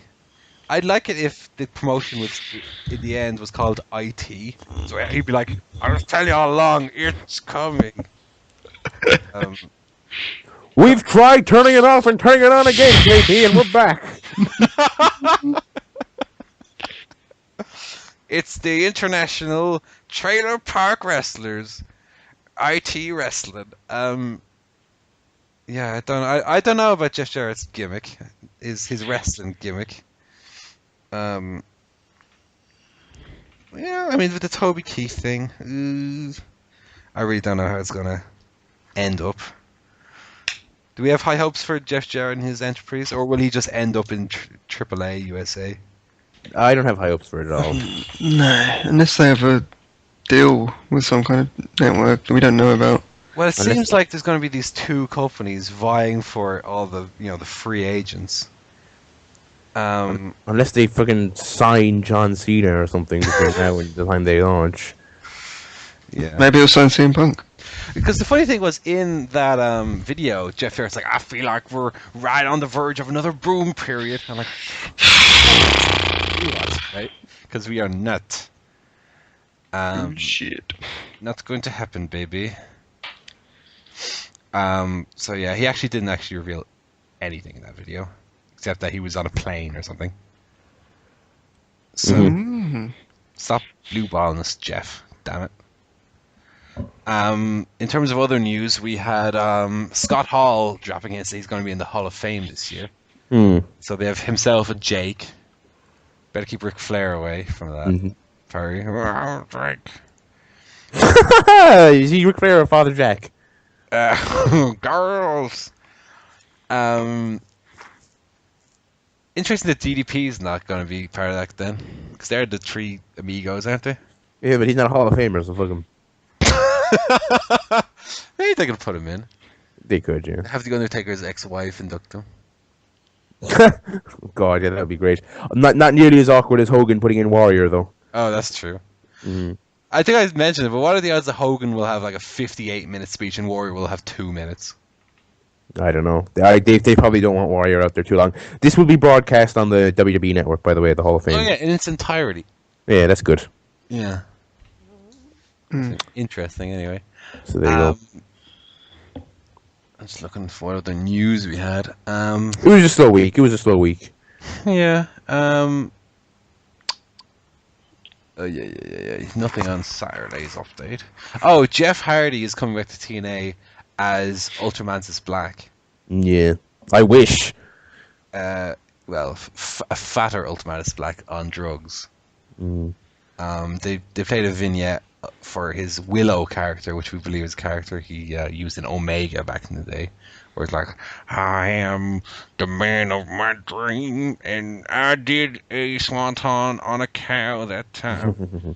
And I don't know why they let him do these things. I think he has a degree of input into his creative character, and Is that's. it in his contract? I believe so. He must be allowed to do what he wants, essentially. What's that noise? Sorry, I tried to load up Vine and it's on my profile, and I'm trying to go on to. I liked Barry's Vine earlier of the Bella twins going, it's Valentine. Fuck off. I didn't see that one. I'm trying to watch Barry's Vine. I'm trying to Vine more. They told.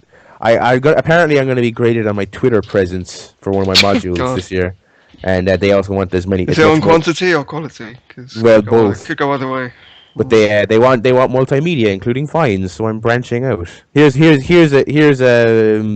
Hang on, let me. There it is. There it is. Yeah, hang on. Oh, fuck off. Yeah. That's. Did you tweet that at the Bellas? I forgot to do so. I tagged it with Spectre though. You see, I did a second one later. Yeah, so I'm Vining more often now. So follow me on Vine, the Barry Led, or just follow me on Twitter. I'll post them on Twitter all the time. Yeah, I don't Vine at all. I only got the account to watch other people's, but yeah, it's fun. It's fun enough. Yeah. What are we talking about? News. Oh yeah, there wasn't much. No news there. No news there. It's been a nice quiet week for us this week, actually. Oh yeah, they're making some new WWE movies. Oh god, yeah. So they're going to make a sequel to classic Christmas caper, Jingle All the Way, starring Arnold Schwarzenegger, Phil Hartman. The Big Show. Sinbad. Jake Lloyd. They're going to make a sequel starring Santino Marella. Oh, for fuck's sake. And Larry the Cable Guy. Oh, Jesus Christ. So way to ruin that franchise. Wrestling. Jesus. The first Jingle All the Way has a very sacred place in my heart. The Turbo Man. Did you get the doll? I didn't get the doll. Who is your Turbo Man and what does he do? He's got to put that cookie down now. Turbo Man, you son of a bitch. I need your boots, your jacket, and your Turbo Man. Santa Claus got you pushing me too many pencils, huh? Yeah, the Big Show was in that first one, funny enough.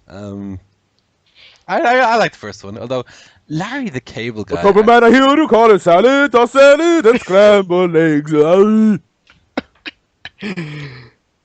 I don't understand. I don't think anyone outside of America understands the appeal of... And maybe people even in America don't understand the appeal of Larry the Cable Guy. I don't even know who that is. Who is that? He does... All he's known outside of America for is doing the voice of the annoying cunt sidekick car in Cars. I never saw Cars. The hick pickup truck. Yeah, but what's the appeal of Santino Marella? He's an Italian man, Yeah. I guess. Is he? No. And also, Larry the Cable Guy is not a hillbilly. That's his act. His act is he's a hillbilly. Oh, clever. So, Anyway, fuck that movie. They're also doing the Marine 4. with the Miz again. See, I don't No, understand. what? Yeah, I couldn't believe that. I don't understand. I thought they were doing well with their find a film that looks decent and pay for it to be made, and not this let's make shite. You know. Yeah. Mm. I don't know. It seems like their demographic is really...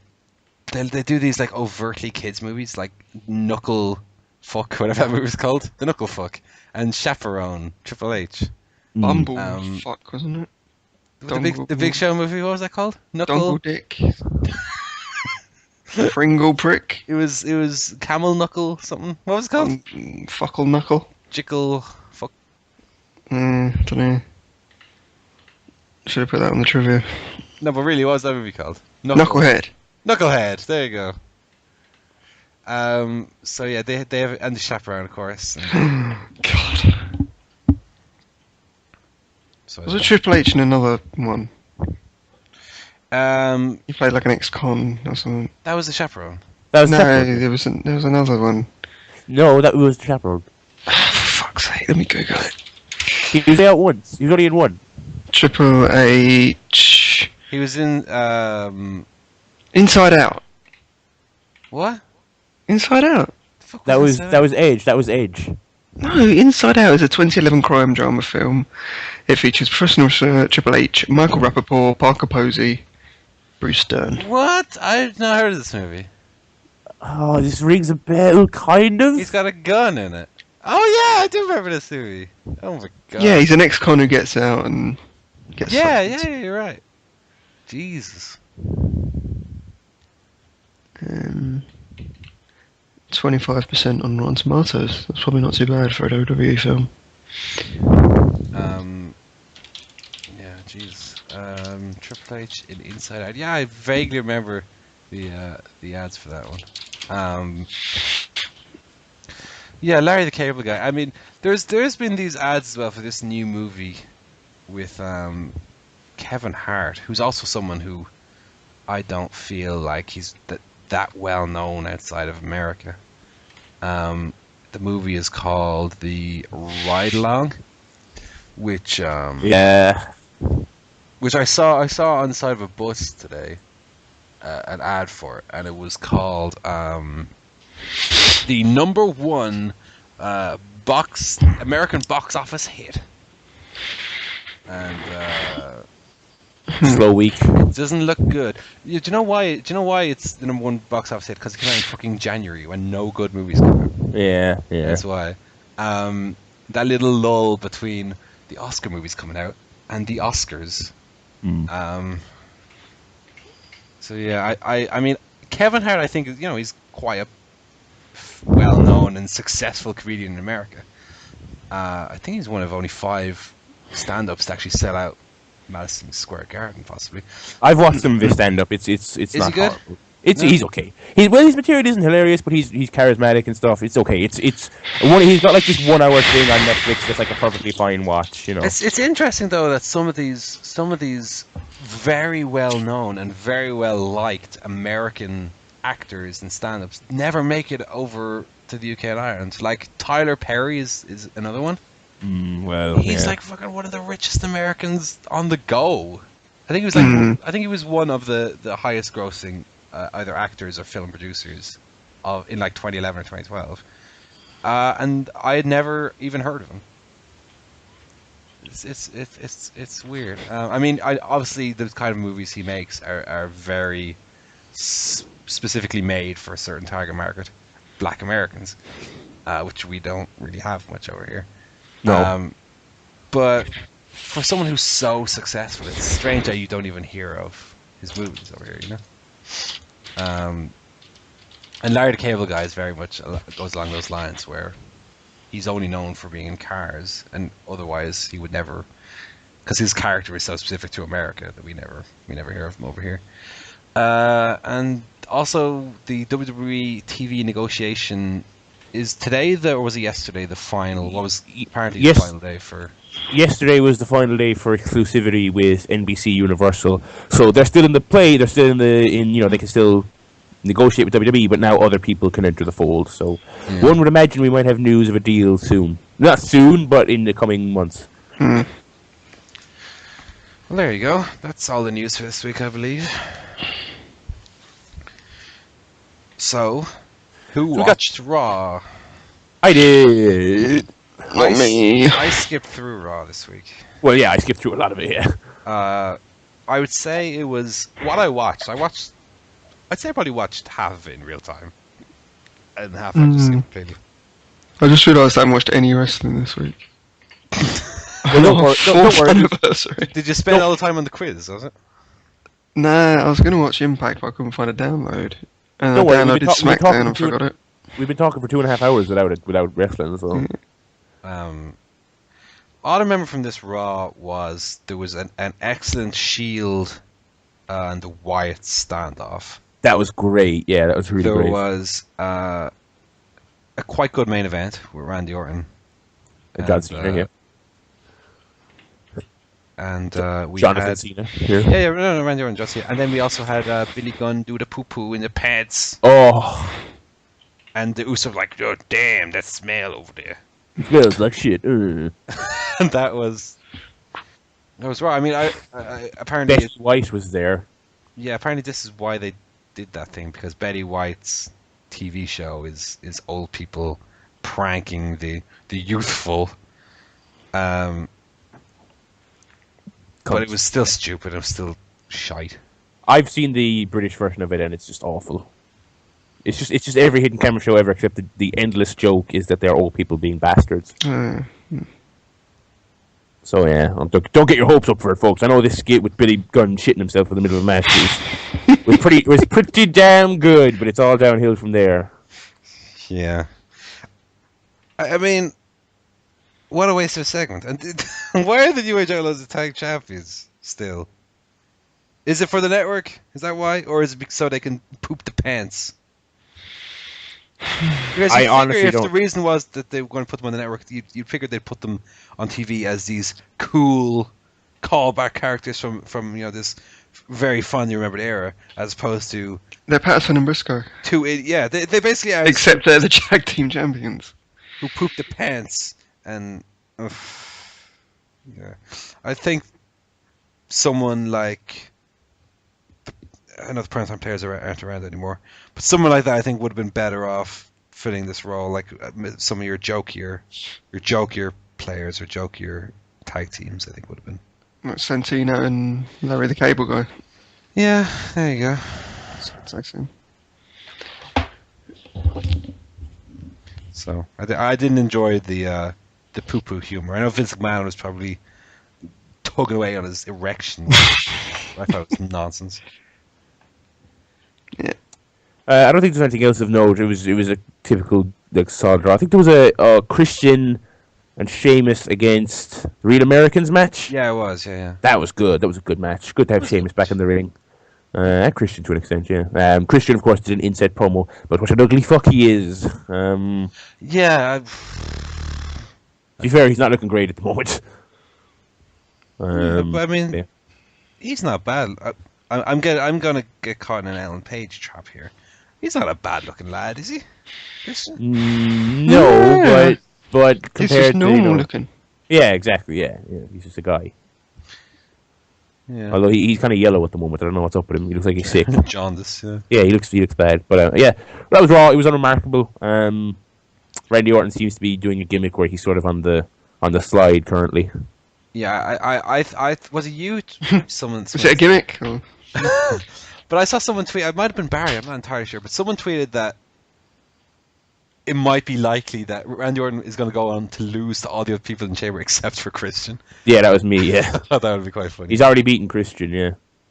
Oh, one thing I forgot to mention is the crowd was getting on Randy Orton, as they tend to do, and he was so great in just winding them up and pointing to his ear and flexing when they were booing.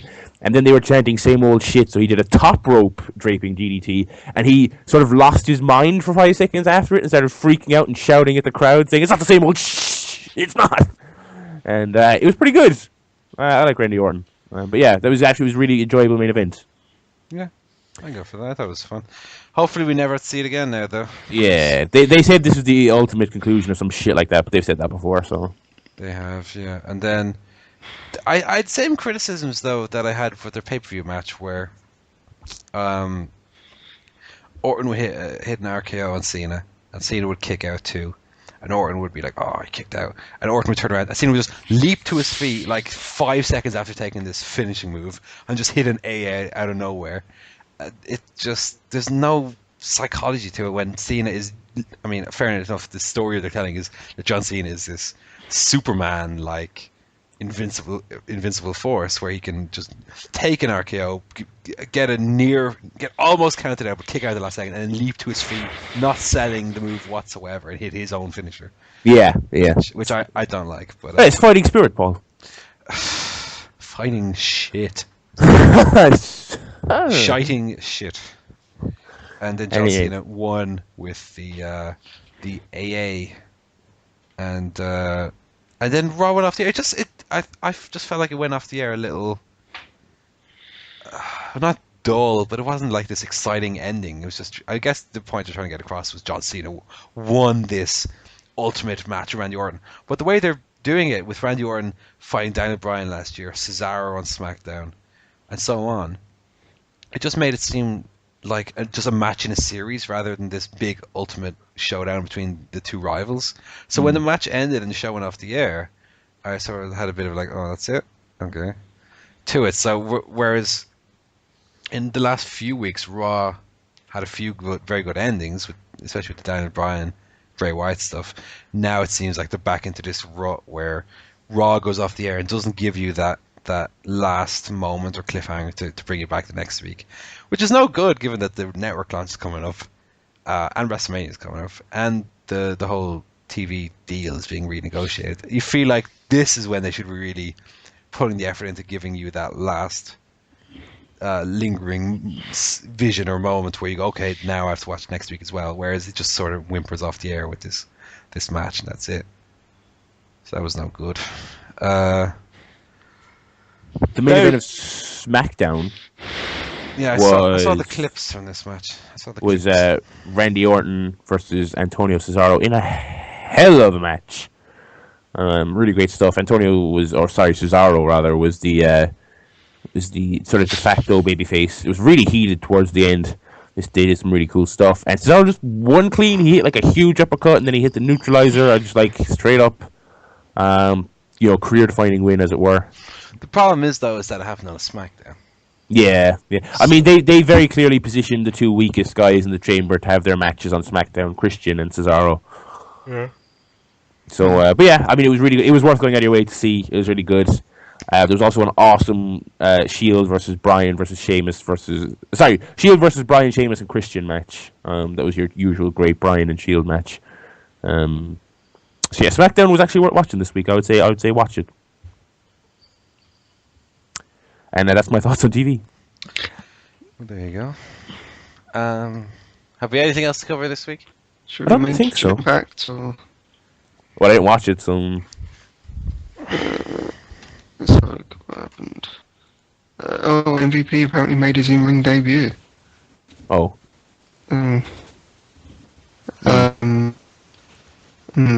Just reading this. The Wolves made their debut as well. Who do they wrestle their debut, by the way? Zemo and the Bromans. Okay. How was it? I don't know. Maybe I've good. Check it out yourself. I don't know. Biss had his mask off. Apparently, he's Joseph Park. Yeah. Oh, MVP beat I watched Rockstar this. Spud. MVP He beat Rockstar Spud Did he have in a his minute. wrestling gear on, or was he in a suit like Kane? I don't know. Did you watch it? Wait, no. Oh, no, you didn't watch any wrestling this week. Casket match, Bully Ray, Mr. Anderson. Casket match. Oh, Yeah. I saw this. Yeah, Bully Ray had a Liverpool shirt on, apparently. Ugh. The thing was, they had the casket, but it wasn't like in WWE where they have this big casket side of the ring. It was this cheap, plain wooden box, basically. It's like a real casket, cheap That's casket. it. It has like Sony written on the side of it or something. But they had it in the ring, and Like in SmackDown 2. I don't know. I never played SmackDown. Is there a belt in there? I'll just say yes. Bully Ray went for a pile driver into the casket, and Anderson spun out of it and hit his mic check into the casket, and then he put the lid on, but the lid didn't fit on properly, so there was this like 3-inch gap from where the lid would normally lie on the casket, so you could see Bully Ray lying in it still, and the ref was like, "You win." So And that was Impact. What a good show. Sounds great. Check it out. That brings us to the end, I think. I think that brings us to our natural conclusion. Indeed. So, folks, it has been a long show and a long 4 years, but a good 4 years. I want to thank you all for your continued support, your emails, your tweets, your recommendations, and most importantly, just listening. That's all we ask. We greatly share the appreciate. show with people as well. But do share it around, yeah. We greatly appreciate some of the newer listeners and emailers and contributors that we've had in recent months. And so we look forward to hearing from more of you in the God knows how long is left in the show. But coming up in the next few weeks, we do have our WrestleMania special episode, our standalone WrestleMania episode that we do every year. And also episode 200 is coming up. So look forward to that. An exciting few weeks here at the There'll be even less wrestling on that show. So, with all that said, I got some plugs for you listeners. We got ChairShotPodcast.com. That's where you go to get the show, and it's also where you go to send us an email. There's a nice email us button, drop-down menu with all the hosts and all that jazz. At ChairShotPod on Twitter is where you can go to follow us for the occasional live tweeting and also for info about the show. And also, the Barry Lad, Griff Tannen, Paul Griffin CSP are the Twitter accounts of your favourite hosts that you can follow, again, for live tweeting and fun and games and all that jazz. So, with all that said, I want to I actually just got another email. go on. It's from Kate, who says, subject happy 4. She says, happy anniversary, boys. After 4 years and more lineup variations than the Sugar Babes, who have been your favourite co-hosts, and who would you like to have on the show next? Just us three would be the favourite, no one, just us three. Like, what else? Who else is going to be? You know, we've done 180 on our own, so... 180, 194. Thanks, Kate, but you're looking at the 18, babe. 3 horsemen.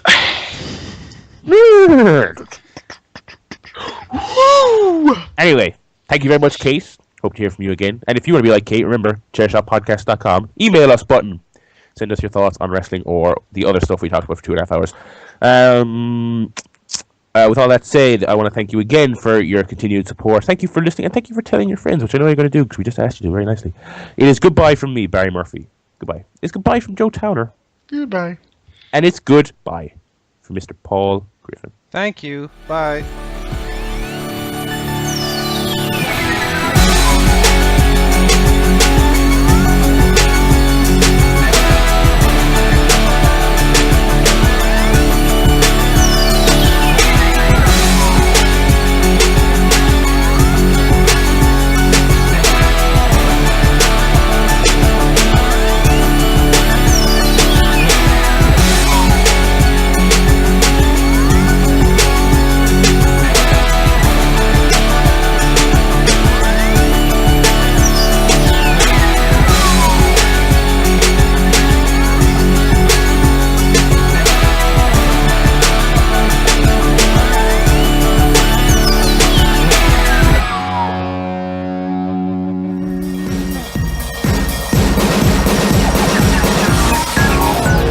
This podcast was brought to you by loudyspeak.com.